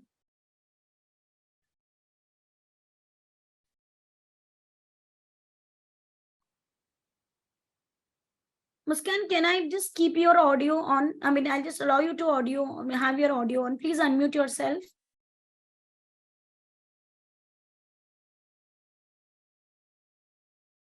Can you please unmute? Hello. Yeah. Hello. Yeah, Muskan. Yes, Tell ma'am. me what is not clear till this point. Ma'am actually मुझको यहाँ तक net income तक समझ आ गया ma'am. ये जो आपने PLS करा है ना 12570 PAs, dear, 12570 only. Na, try to use English language in the class.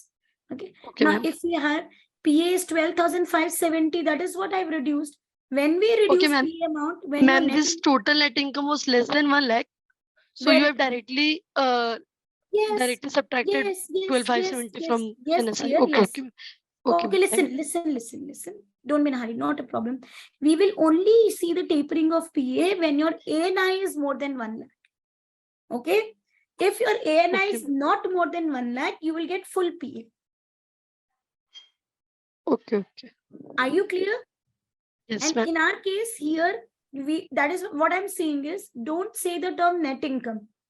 We are using net income in ANI same here because we don't have gross gifted donation and gross personal pension contribution. If I have these two figures given in the question, then I will use ANI name, not net income. Are you clear? Yes, ma'am. Yes. Sure, Muskan? Yes, ma'am. Yes, ma'am. Yes. So, since in our question it is not more than 1 lakh, so full PA is available to us. Okay, thank you, ma'am. Okay, yeah, not a problem. Yes, ma'am. Okay, guys, I believe we are clear till this point. Now, Muskan, concentrate here. And everyone who got taxability wrong, like Lakshya, you're not able to recollect, please look here. And all those who got wrong answer, look here. So now, income tax liability calculation. First, NSI.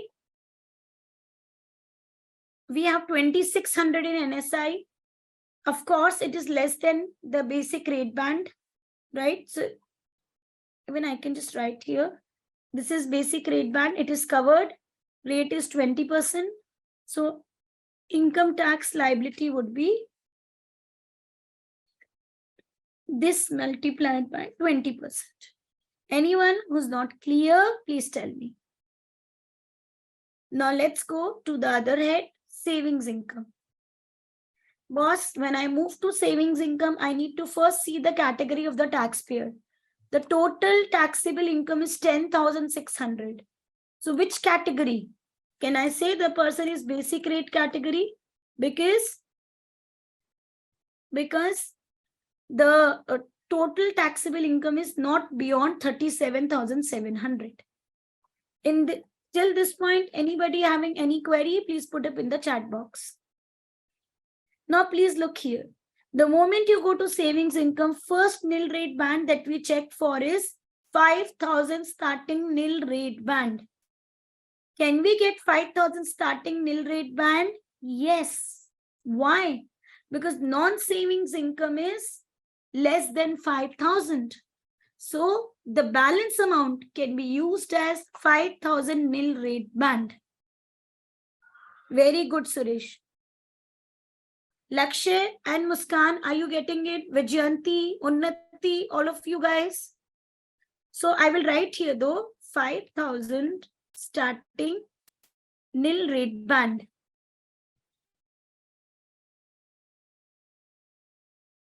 Can you, Prakash, can you see the solution here and then ask your query?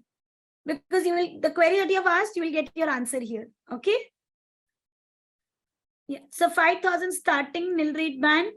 We will get how much? Total we get 5,000 less whatever is of NSI, I will reduce it. So NSI is 2,600. I will reduce it. I have 2,400, which is available for nil rate band. Once this 5,000 nil rate band is over, now we will give straight away savings nil rate band. Savings nil rate band is if basic rate category taxpayer is there, then we will get straight away 1,000 at 0%. Of course, subject to the savings income. We already have savings income more than 1,000. So, you know, Suresh, correct. See, you can only deduct up to 1,000. so that you can make savings income 0. Remember that you can never make it negative. What I'm saying is, suppose, look here, I'm taking one more point here. Please look here. Suppose my savings income is 3,000. Please look here. If my savings income is 3,000, you have already taken 2,400 here. So how much is left in savings income? 600. I can only reduce 600. Then I cannot claim 1,000 full. Sorry. Got it? Why? Because I can never go beyond the total of the savings income.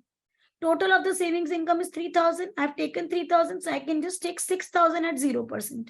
I cannot write 1,000 at 0% because I don't have that much savings income only with me. Okay, I hope I've made it clear. Now let's.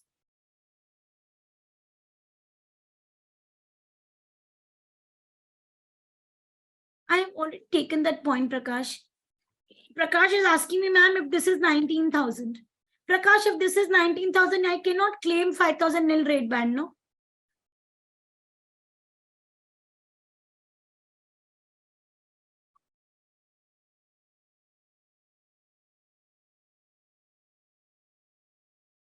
I'm taking here one point. Look here. I don't want confusions. Look here, everyone. I'm taking this case here. There is a taxable income of 19,000. This is NSI, and I want your attention here, please. Those who know it, it's okay. Those who don't know it, please look here. This is 19,000. This is 3,000. This is 22,000. The rate category, the category nil rate band, the savings nil rate band, which is available, is not 1,000 straightforward. It is up to 1,000 and up to 500. Why this term up to is written? So that you can never exceed savings income. Okay. Now, Prashant, your query. If your savings income is 19,000, you will not get this starting nil rate band. 5,000 starting nil rate band because your non-savings income is beyond 5,000. Is this clear with you, Prakash? And Lakshmi Narayan, is your query clear that we don't have standard 1,000? It is up to. I've taken the example. I'll take it here again. Look here. Okay, I'm showing you the example again, everyone. If this is 2,600, if this is 3,000, for example, then my 2,600 will be taxed at 20% and I will get 5,000 starting nil rate band. How much? The remaining amount. That is 5,000 less the remaining amount. I will get starting nil rate band of 5,000 on 2,400.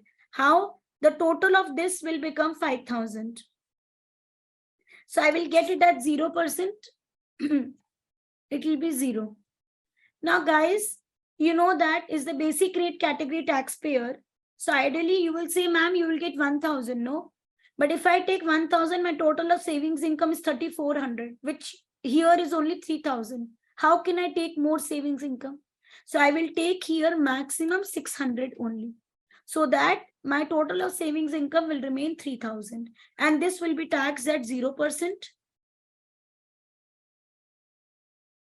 So precisely, you will see savings income, we will not be taxed only in this case.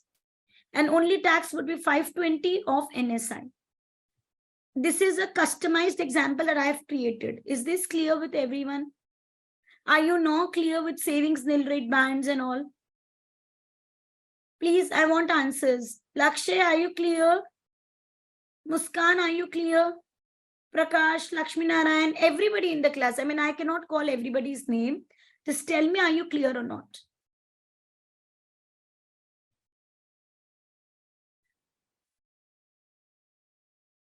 Okay. Unnati, you are clear? And Vipin?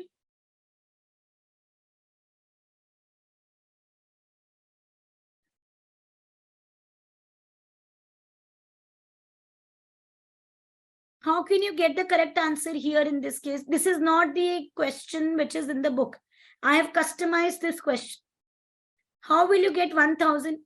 Of course, your tax liability will be correct. It will be 0 only. But then when you're writing this in the exam in section C, you will get 0 for this step, as you cannot write 1,000 here. Got it, Lakshmi? Okay. Now let's go to our question.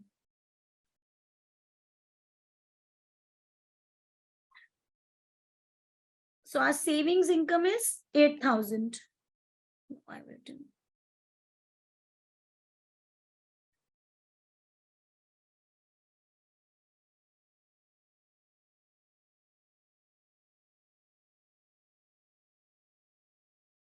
So our savings income is 8,000, non-savings is 2,600.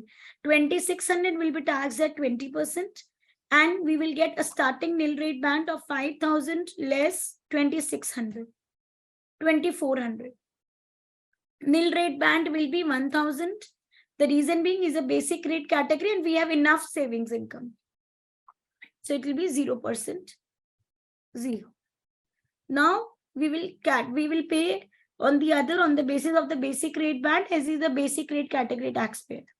So the balance savings income is 8,000 less 1,000 less 2,400. Reduce everything. Now whatever is remaining would be taxed at 20%.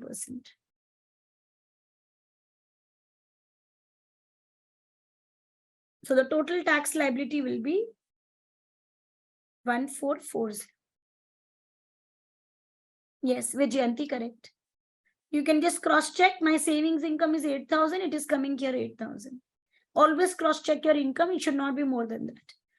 Now, is there anyone who still has any query? Please put up in the chat box. So all those who got correct wrong answers, like Vipin, Muskan, Avantika, Vijayanti, are you guys clear now? Okay.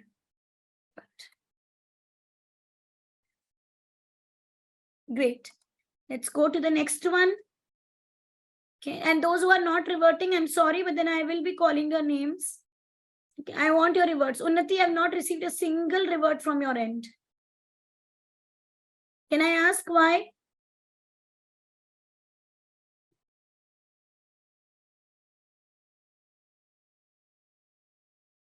Let's go to the next one.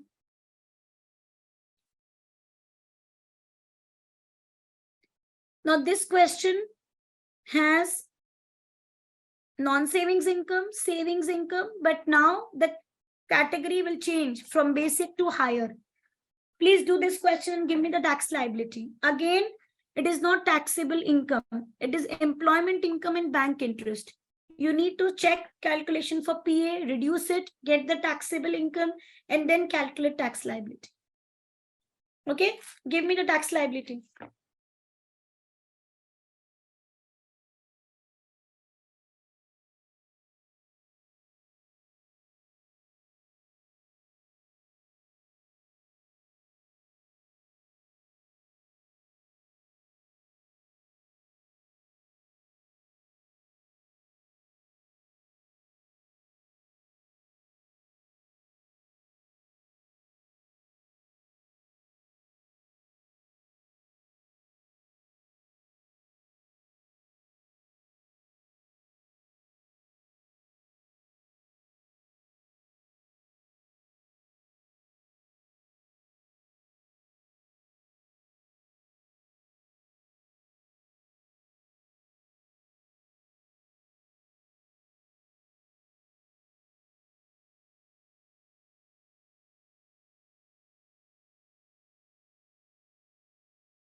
No, Lakshay, wrong.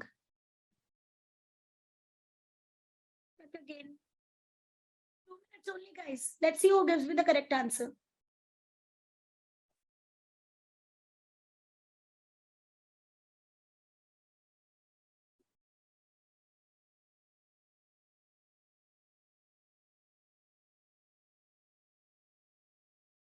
Very good.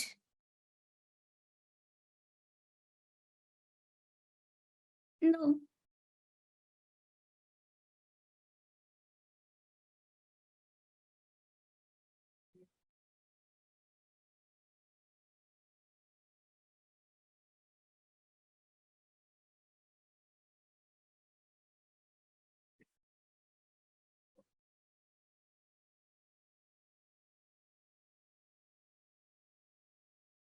Yes, Rahul, you are correct.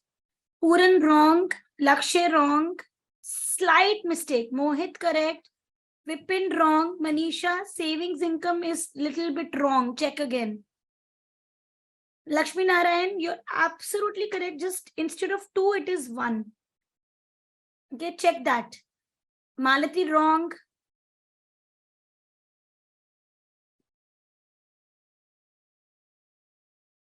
A minute more, everybody.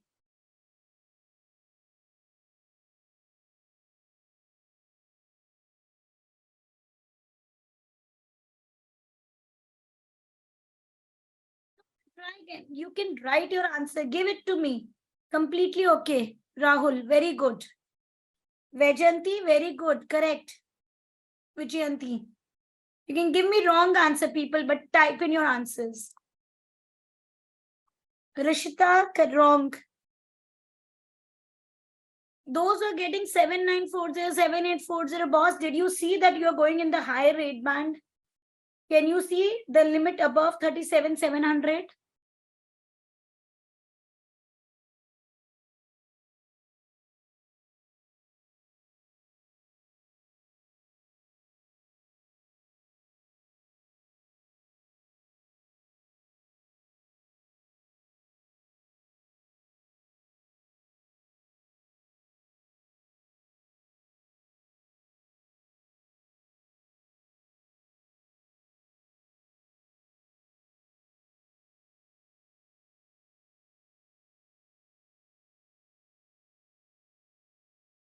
Wrong, Puran. So the correct answer is, yeah, 8240. No, I'm sorry. Then I wrongly said, yeah, Suresh is correct. It's 610, Rahul. Lakshmi, you're correct. Mohit also one place error. Those who got 8140, you know what you did? You forgot to reduce that 500 from the rate band. Just see your solution here. Okay, Muskan, I did not get your answer. Where are you stuck?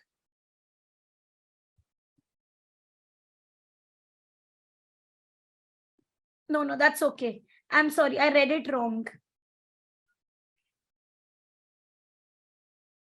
Muskan?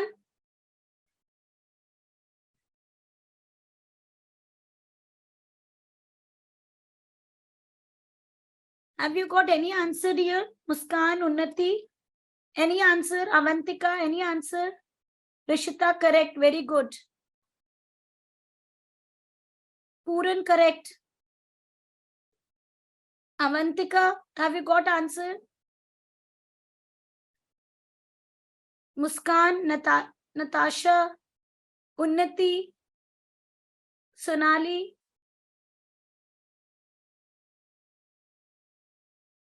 Why are you not solving it? Okay, not a problem. I'm going to do it here. See where you went wrong, Avantika. Muskan, why have you not solved it? Can I just know the reason?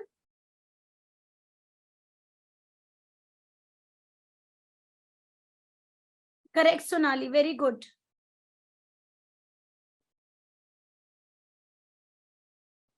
Just one instruction to everyone. If you do not solve the questions yourself, you will not be able to understand the concept. Okay, Malati, correct. This is just one instruction to everybody. Okay, fine. Okay, don't be confused. Okay, those who are confused with savings income tax calculation, only 2 things you remember, Natasha, Muskan, and everybody, those who are getting it wrong.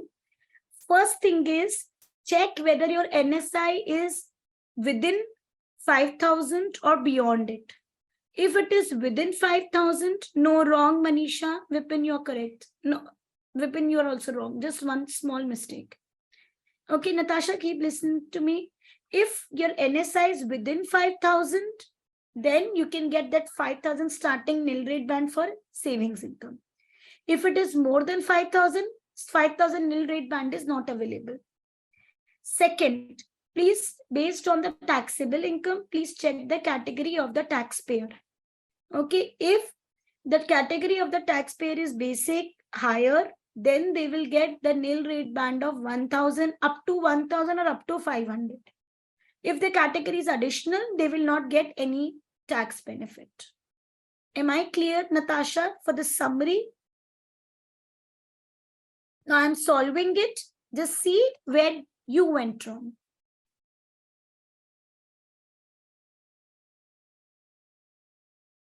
Illustration 4. So we have NSI, we have SI and total.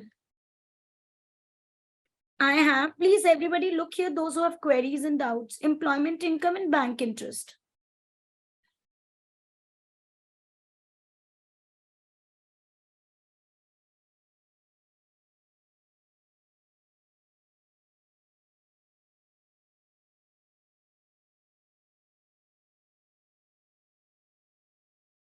Employment income is 46,720.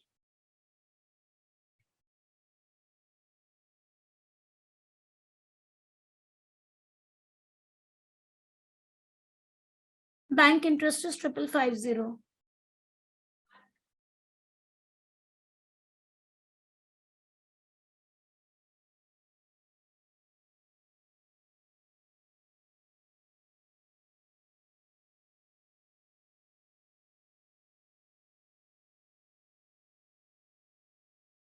This is your net income. From this, we will reduce PA. Now, guys, since your net income total is not more than 1 lakh, you will get full PA. So 12,570 full I will reduce. You know, PA is only reduced when the adjusted net income goes more than 1 lakh. Up to 1 lakh, you will get full PA.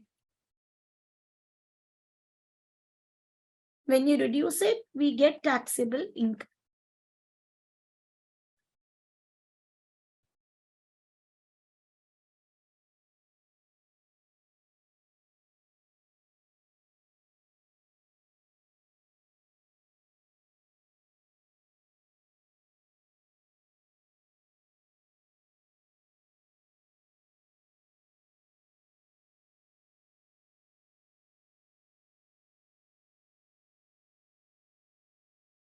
Now, please see, based on the taxable income, what is the rate category? Since it is more than 37,700, this is a higher rate category taxpayer. Okay, higher rate category taxpayer. The moment I know it is higher rate category, Natasha, I would know that I have to give 500 as the nil rate band for savings income.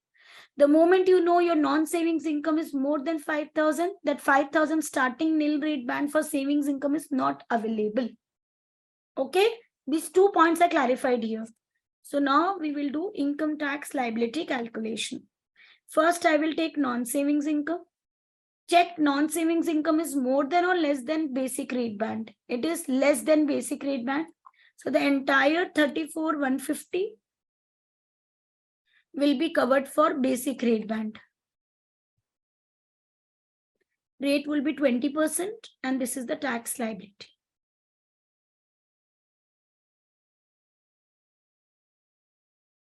Okay, for non-savings income.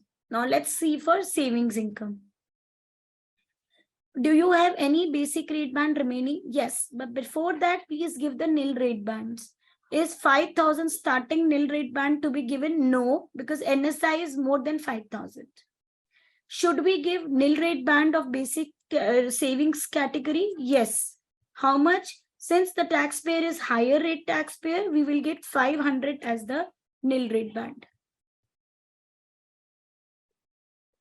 I hope Natasha, Muskan, all of you, those who have queries, we are clear till this point.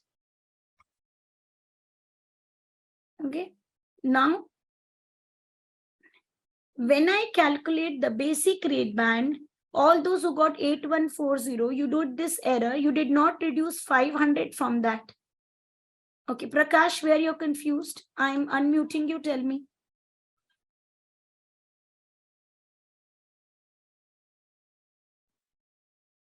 Hello, ma'am. Am I audible? Yeah, you're audible. Tell me where you're confused.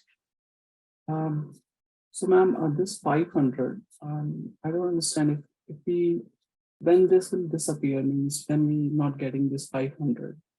In this Okay, case, we have discussed two nil rate bands for savings income. One is 5,000 starting nil rate band that depends upon whether your non-savings income is less than 5,000 or more than 5,000. Are you clear for that? yes. 500 and 1,000 nil rate band is not relatable to non-savings income. I mean, it has got no relation with that. It is just got related to the fact that what is the category of the taxpayer. Since here the category of the taxpayer is higher rate, how do I know? Because the taxable income total is falling between 37,701 till 150,000, which is the bracket for higher rate band. Okay. Am I clear till this point? Yeah. So once you know the category is higher rate, straight away 500 will be given as a savings nil rate band. Oh, so irrespective of 5,000 or anything, I'll get. Exactly. I mean, exactly. 5,000 is a separate nil rate band. 500 and 1,000 is a separate nil rate band. They don't have relation with each other. Okay, so just to summarize, if Yeah. I'm great taxpayer, 5,000, if I'm reaching that 5,000 cap, I will not get any 1,000 or anything. But if I'm additional taxpayer, then I will get 500. No, I don't know what you are saying. I'm repeating it again. Just listen to me. If I'll take the first point again, the 5,001 again. Don't make it complex. Keep it just simple and straightforward. Check your NSI. If your NSI is up to 5,000, you will get your 5,000 starting nil rate band on savings income. Otherwise, you will not get. Is this first point absolutely clear to you or not? Yes. Second point, forget about 5,000 now. Individually, just check the tax rate category. If it is a basic rate category taxpayer, he'll get up to 1,000. If he is a higher rate category taxpayer, he'll get up to 500 as nil rate band. If he is an additional rate tax category taxpayer, he will get 0 as the nil rate band. Okay, got it. If you have to determine the rate category, you will see the total of taxable income. Okay. If this total of taxable income is up to 37,700, then we call the taxpayer is a basic rate taxpayer. If the total of taxable income falls between 37,701 till 1,50,000, then we say the taxpayer is a higher rate category, because the rate which is applicable to him, the maximum rate is now 40%. If the taxable income of the taxpayer goes beyond 150,000, that means now the maximum rate that is applicable to him is 45%. So then he is an additional rate tax category. Only the basic rate and higher rate, they enjoy this savings nil rate band. Basic enjoys up to 1,000 and higher enjoys up to 500. Additional rate category person doesn't enjoy any benefits at all. Understand. Can you summarize it for me now once? The two rate bands?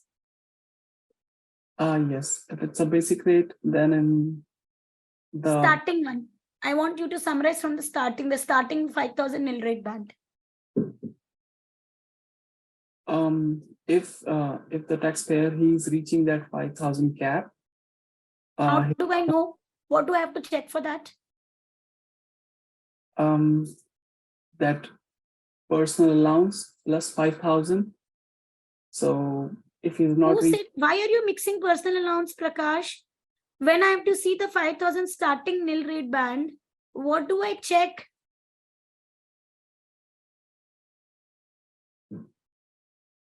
If I have to To be check honest, whether I'm a bit 5,000 nil confused, rate but band is applicable or not. Tell me, sorry, I could not get it. sorry, what do you ask? I have asked simple question. The first nil rate band applicable to savings income is 5,000 nil rate band. Can you tell me how do I know whether the taxpayer will get 5,000 starting nil rate band or not? What do I have to check for that? His net taxable income should be under 5,000. Which taxable income? You have to be very clear that is NSI. Yeah, NSI. It's, You have to say that yes, NSI taxable income. We don't say NSI taxable income. We know that all taxability is always on taxable income. So you don't need to repeat it. Yes, NSI should, if it is up to 5,000, then only he yes. will be eligible for that 5,000 starting nil rate band. Otherwise not. Yes, understand. Are you still not clear? No, I'm fine now. Tell me the second nil rate band. The second nil rate band is for additional rate taxpayer. Who is, why are you saying additional rate taxpayer? Additional rate is the one who earns more than 150,000. Sorry, higher rate taxpayer. Is it only available to higher rate? Yes. Or it is not available to basic rate? It is available for basic and higher both. Exactly. Then summarize it in that way, no? Yeah. What is the rate available? What is the nil rate band for basic rate taxpayer? It's 1,000. Straight away 1,000 or up to 1,000? Up to 1,000, yeah. And for higher rate taxpayer? It's up to 500. And additional rate taxpayer? It's 0. Are you now absolutely crystal clear? Yeah. Okay.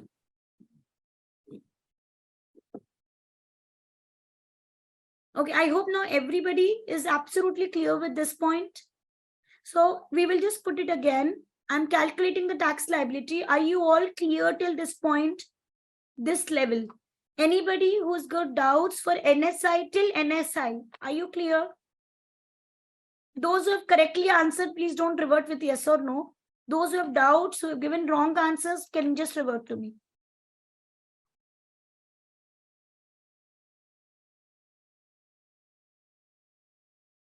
Okay.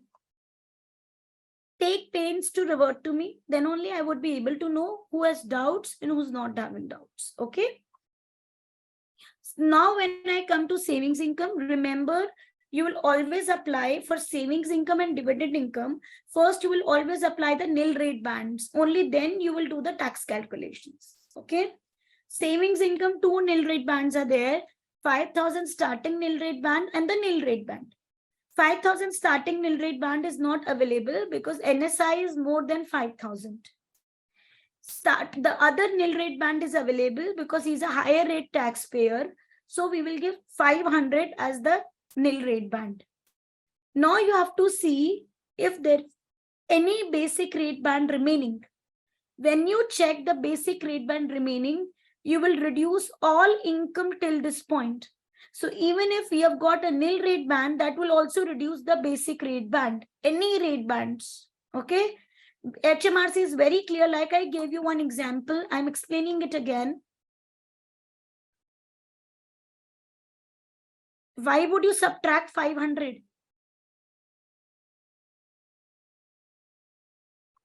500 is after NSI or before NSI, Muskan?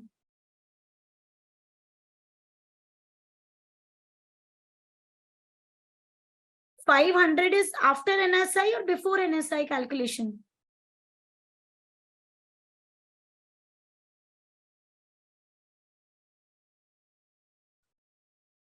So if it is after NSI, you got your answer, Muskan, then how can we reduce it? Savings is after NSI, right? So how can you reduce from NSI the figure which is going to come in future? You cannot reduce that, right? We always reduce the income which is already on which we have calculated taxes. Okay, is this clear? The income on which you already calculate tax, that only we reduce. I cannot reduce the income on which I'm going to pay taxes. Are you clear? Yes or no?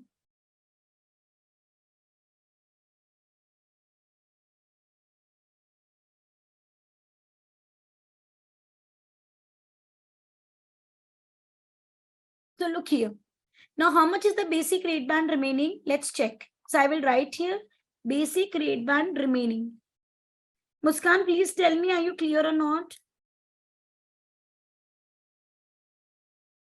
Okay.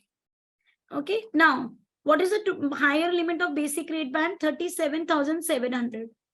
Out of which we have already used 34,150 for NSI. And I will also reduce the nil rate band. Why? HMRC is guided that your nil rate band will use up the rate bands. The basic rate band or higher rate band, whatever it is, it will always use up. So you will not, all those who got 10 as the answer, you did not reduce the nil rate band. That is where you did the error. Okay. So always remember, in a very shortcut way to remember it, whenever you are calculating the rate bands remaining, reduce all the incomes before it, whether it is nil rate band or not nil rate band, reduce everything. This is a shortcut way to remember it. Okay. Once I reduce it, I get my BRB remaining as 3050 and I will tax it at 20%. Okay, now you can just see here, where I add all these income, I get 37,700. That means my basic rate band is over. I've got the total income which is covered for 37,700. Now, basic rate band is over. So now I'll go to higher rate band. How much? Take the total savings income.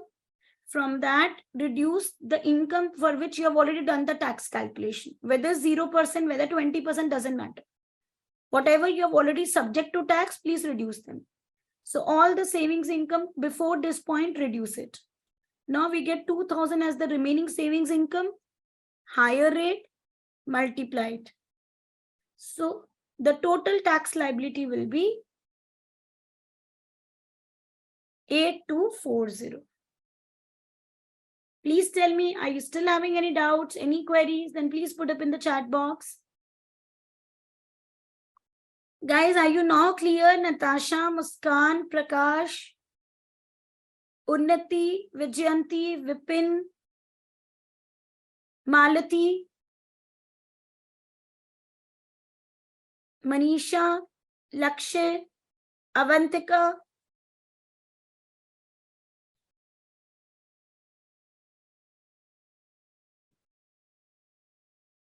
Natasha, where we have deducted? Okay, got it, Manisha. Not a problem.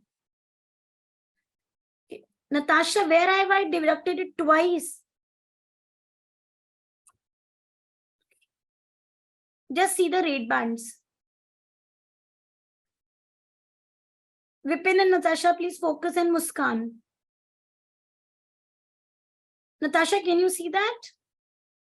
0 to 37,700 and then 37,700, 1 to 1,50,000. Can you see that we are having the cumulative income?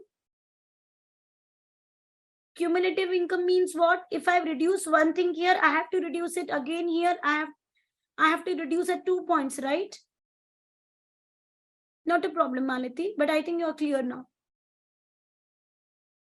Cumulative means what? If I reduce 10,000 from here, I have to reduce 10,000 from here, right? Because you are taking total income. You are not taking the balance income only. What I mean to say, just look here. In your higher rate band, Natasha, okay. If you're confused for this point, what we are calculating, Natasha, your savings income? Here, I checked what is the nil rate band. Prakash and Natasha, Vipin, look here. Okay. The second step, since my basic rate band is still there, it is not over. So the second step, we are checking if there is any BRB remaining, so I can tax it at 20%. Is this clear? So what we are doing, you know, the BRB limit is 37,700 because till this point only we can get 20%. Beyond this, it will be taxed at 40%. 37,700, we have reduced the taxable income till date. Okay, that means we reduce the non-savings income, which we have taxed at 20%. And I have reduced the nil rate band also. Why? HMRC says, even if it is nil rate band, your basic rate band will be reduced by it. Or in case if we were not using basic rate band, if I was using higher rate band, it will also get reduced by it. So HMRC simply says your rate band limits will be reduced by your nil rate bands as well. Even if it is taxed at 0%, doesn't matter. Your nil rates will reduce the rate band limits. Okay, I cannot say that I will reduce 37,700 and this figure only. I will not reduce this because it is taxed at 0%. Even if it is taxed at 0%, my rate bands would be using up them. Okay. Natasha, are you clear till this point?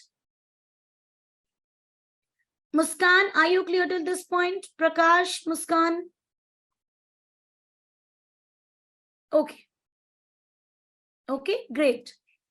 So now we have calculated here BRB remaining. You can always cross-check also. I'm telling you this point to point. How do you cross-check?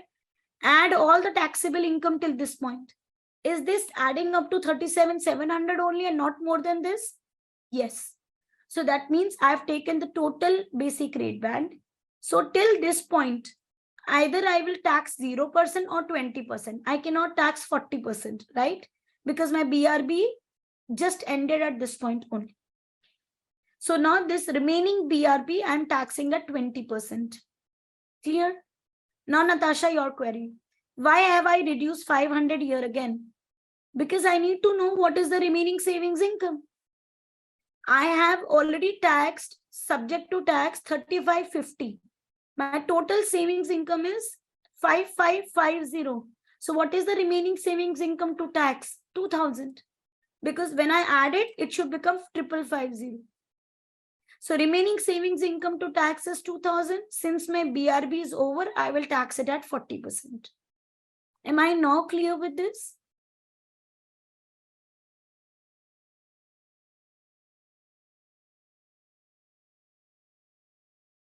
Sure. So it's not that I'm doing 500 twice. It's just that I'm finding out the remaining amount to be taxed.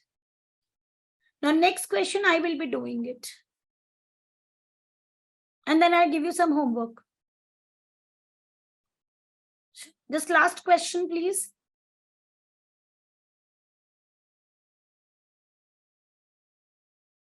This is the additional rate band. I'm doing it. Okay. Illustration 5. I want your attention here. And just copy it. It's mean formatting. Leave it, I'll not copy.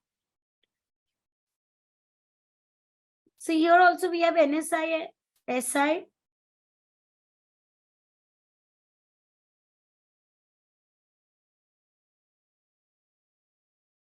Okay. In this question, we have trading income and building society interest.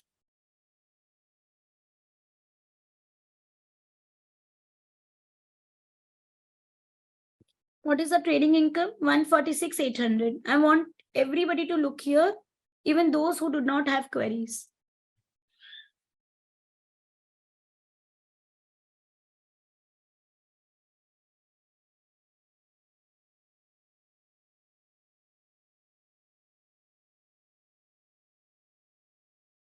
This is your net income.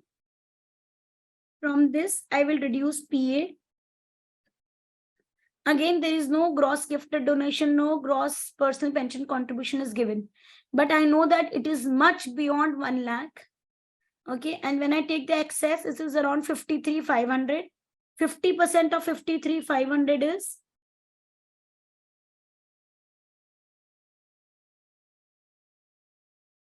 26,750, which is more than my PA. So definitely this shows that my PA will be 0. When you reduce it, remember you have to show this PA 0 in the exam, and you have to show the working also of that, how you have derived it is 0. It will carry marks in the exam. Now I will calculate taxable income, which will be same like net income. Once you have got your taxable income, let's calculate the income tax liability. First, I will take NSI.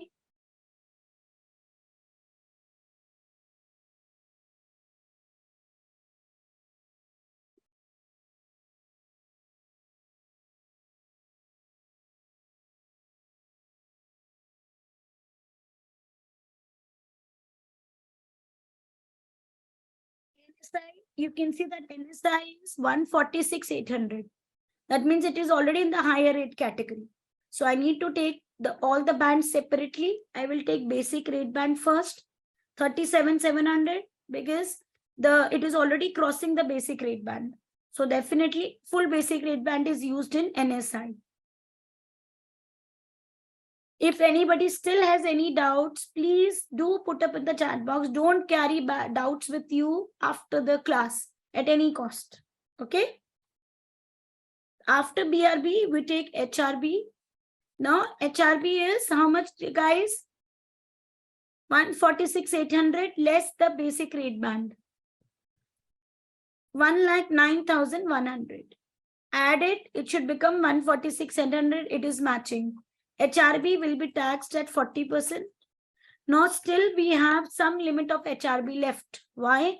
Higher rate band is still 1,50,000. So we still have some limit left. Suresh, very good. They have not calculated, but it should match. Okay, now savings income. Now, guys, check. Is there starting 5,000 starting nil rate band available? No, because it is more than 5,000. Second, please check the category of the taxpayer. Since the taxable income is more than 1,50,000, he is additional rate taxpayer. Since he is additional rate taxpayer, Prakash, what we discussed, he will get zero as the nil rate band in savings. So both nil rate bands are not available to this taxpayer. Okay, he will not get any nil rate band. Simply then you are just going to put to tax the limit which is remaining for a higher rate band, which is 1,50,000 less. We have subject to tax 146,800. So we still have 3,200 remaining for higher rate band. Add it. Now, guys, everybody please be attentive. Cross check. When you add the income till here, you get your higher rate band limit.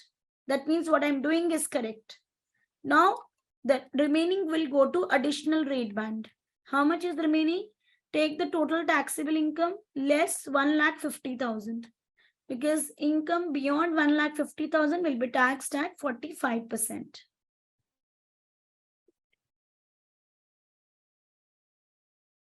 So it is 1,575. Now we add everything and we get a tax liability.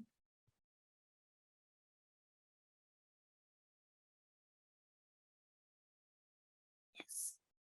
Very good. Muskan, you're correct. Very good.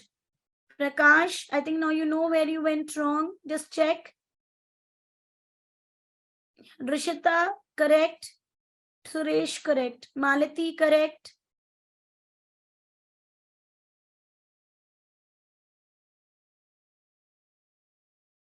Okay.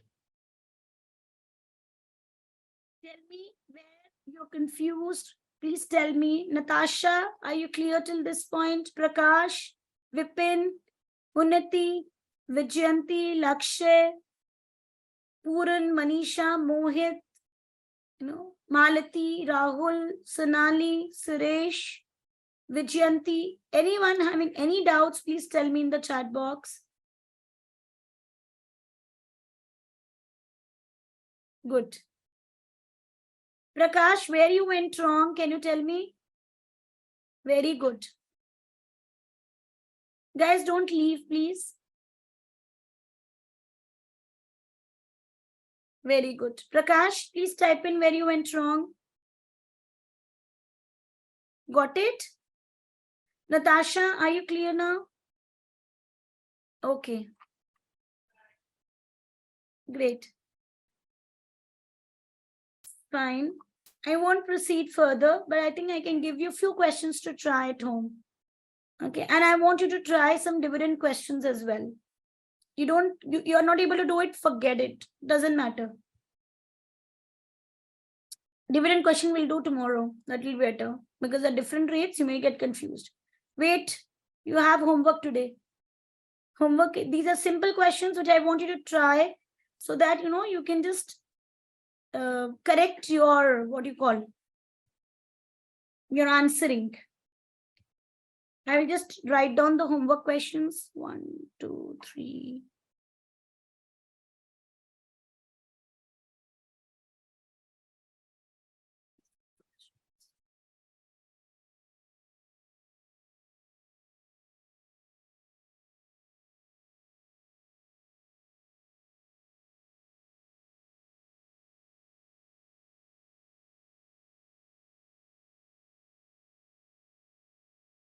Just give me a moment, please. If you have a query, I'll take it, but let me just give you homework questions.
Muskan, the questions that we did were from workbook. Very good, Lakshmi Narayan. We are going to discuss it tomorrow. So today's homework questions I'm giving you, which we are going to discuss tomorrow, are question number 1, 2, 3, 44, and 45. Only 5 questions. Okay, you can just make a note of it.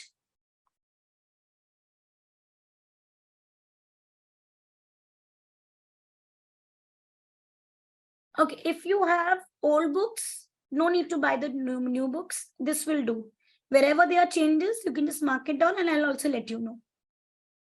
No, but then you have to buy the revision kit books. Muskan, compulsory. I'm sorry, you have to buy it. Okay. If you don't have books, please contact the VGLD team. This message is already there in the group. Buy the books, buy the e-books, in fact, as well. They're much, much needed. Okay, I'll share the questions. Just click a picture, no, Muskan? Can you click the picture of these 2 questions, 44, 45? Those who don't have books, quickly click it, please. 44, 45.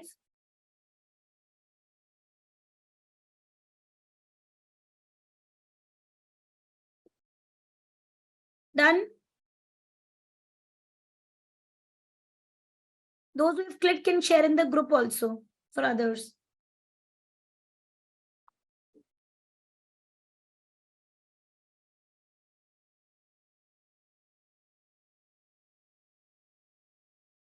And please click picture of question 1, 2.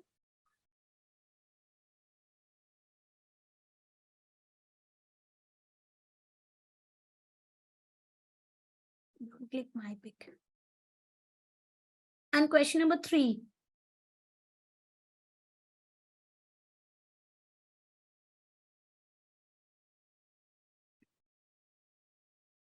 Okay, done. Please share in the group as well. Okay, that's all for today. We are going to complete the chapter and understand the residency rules also tomorrow. I do hope that the session was understandable by everyone and you enjoyed the session today. And please revise the concepts just once before tomorrow's session for the evening. And I do hope that everybody is going to attend the live sessions completely regularly, unless it is very, very, very, very urgent. Please don't leave the sessions. Otherwise, it will break the flow for you. Thank you, guys. See you all tomorrow. Bye-bye. Take care. And keep loving taxes. Bye-bye. Thank you so much. Bye.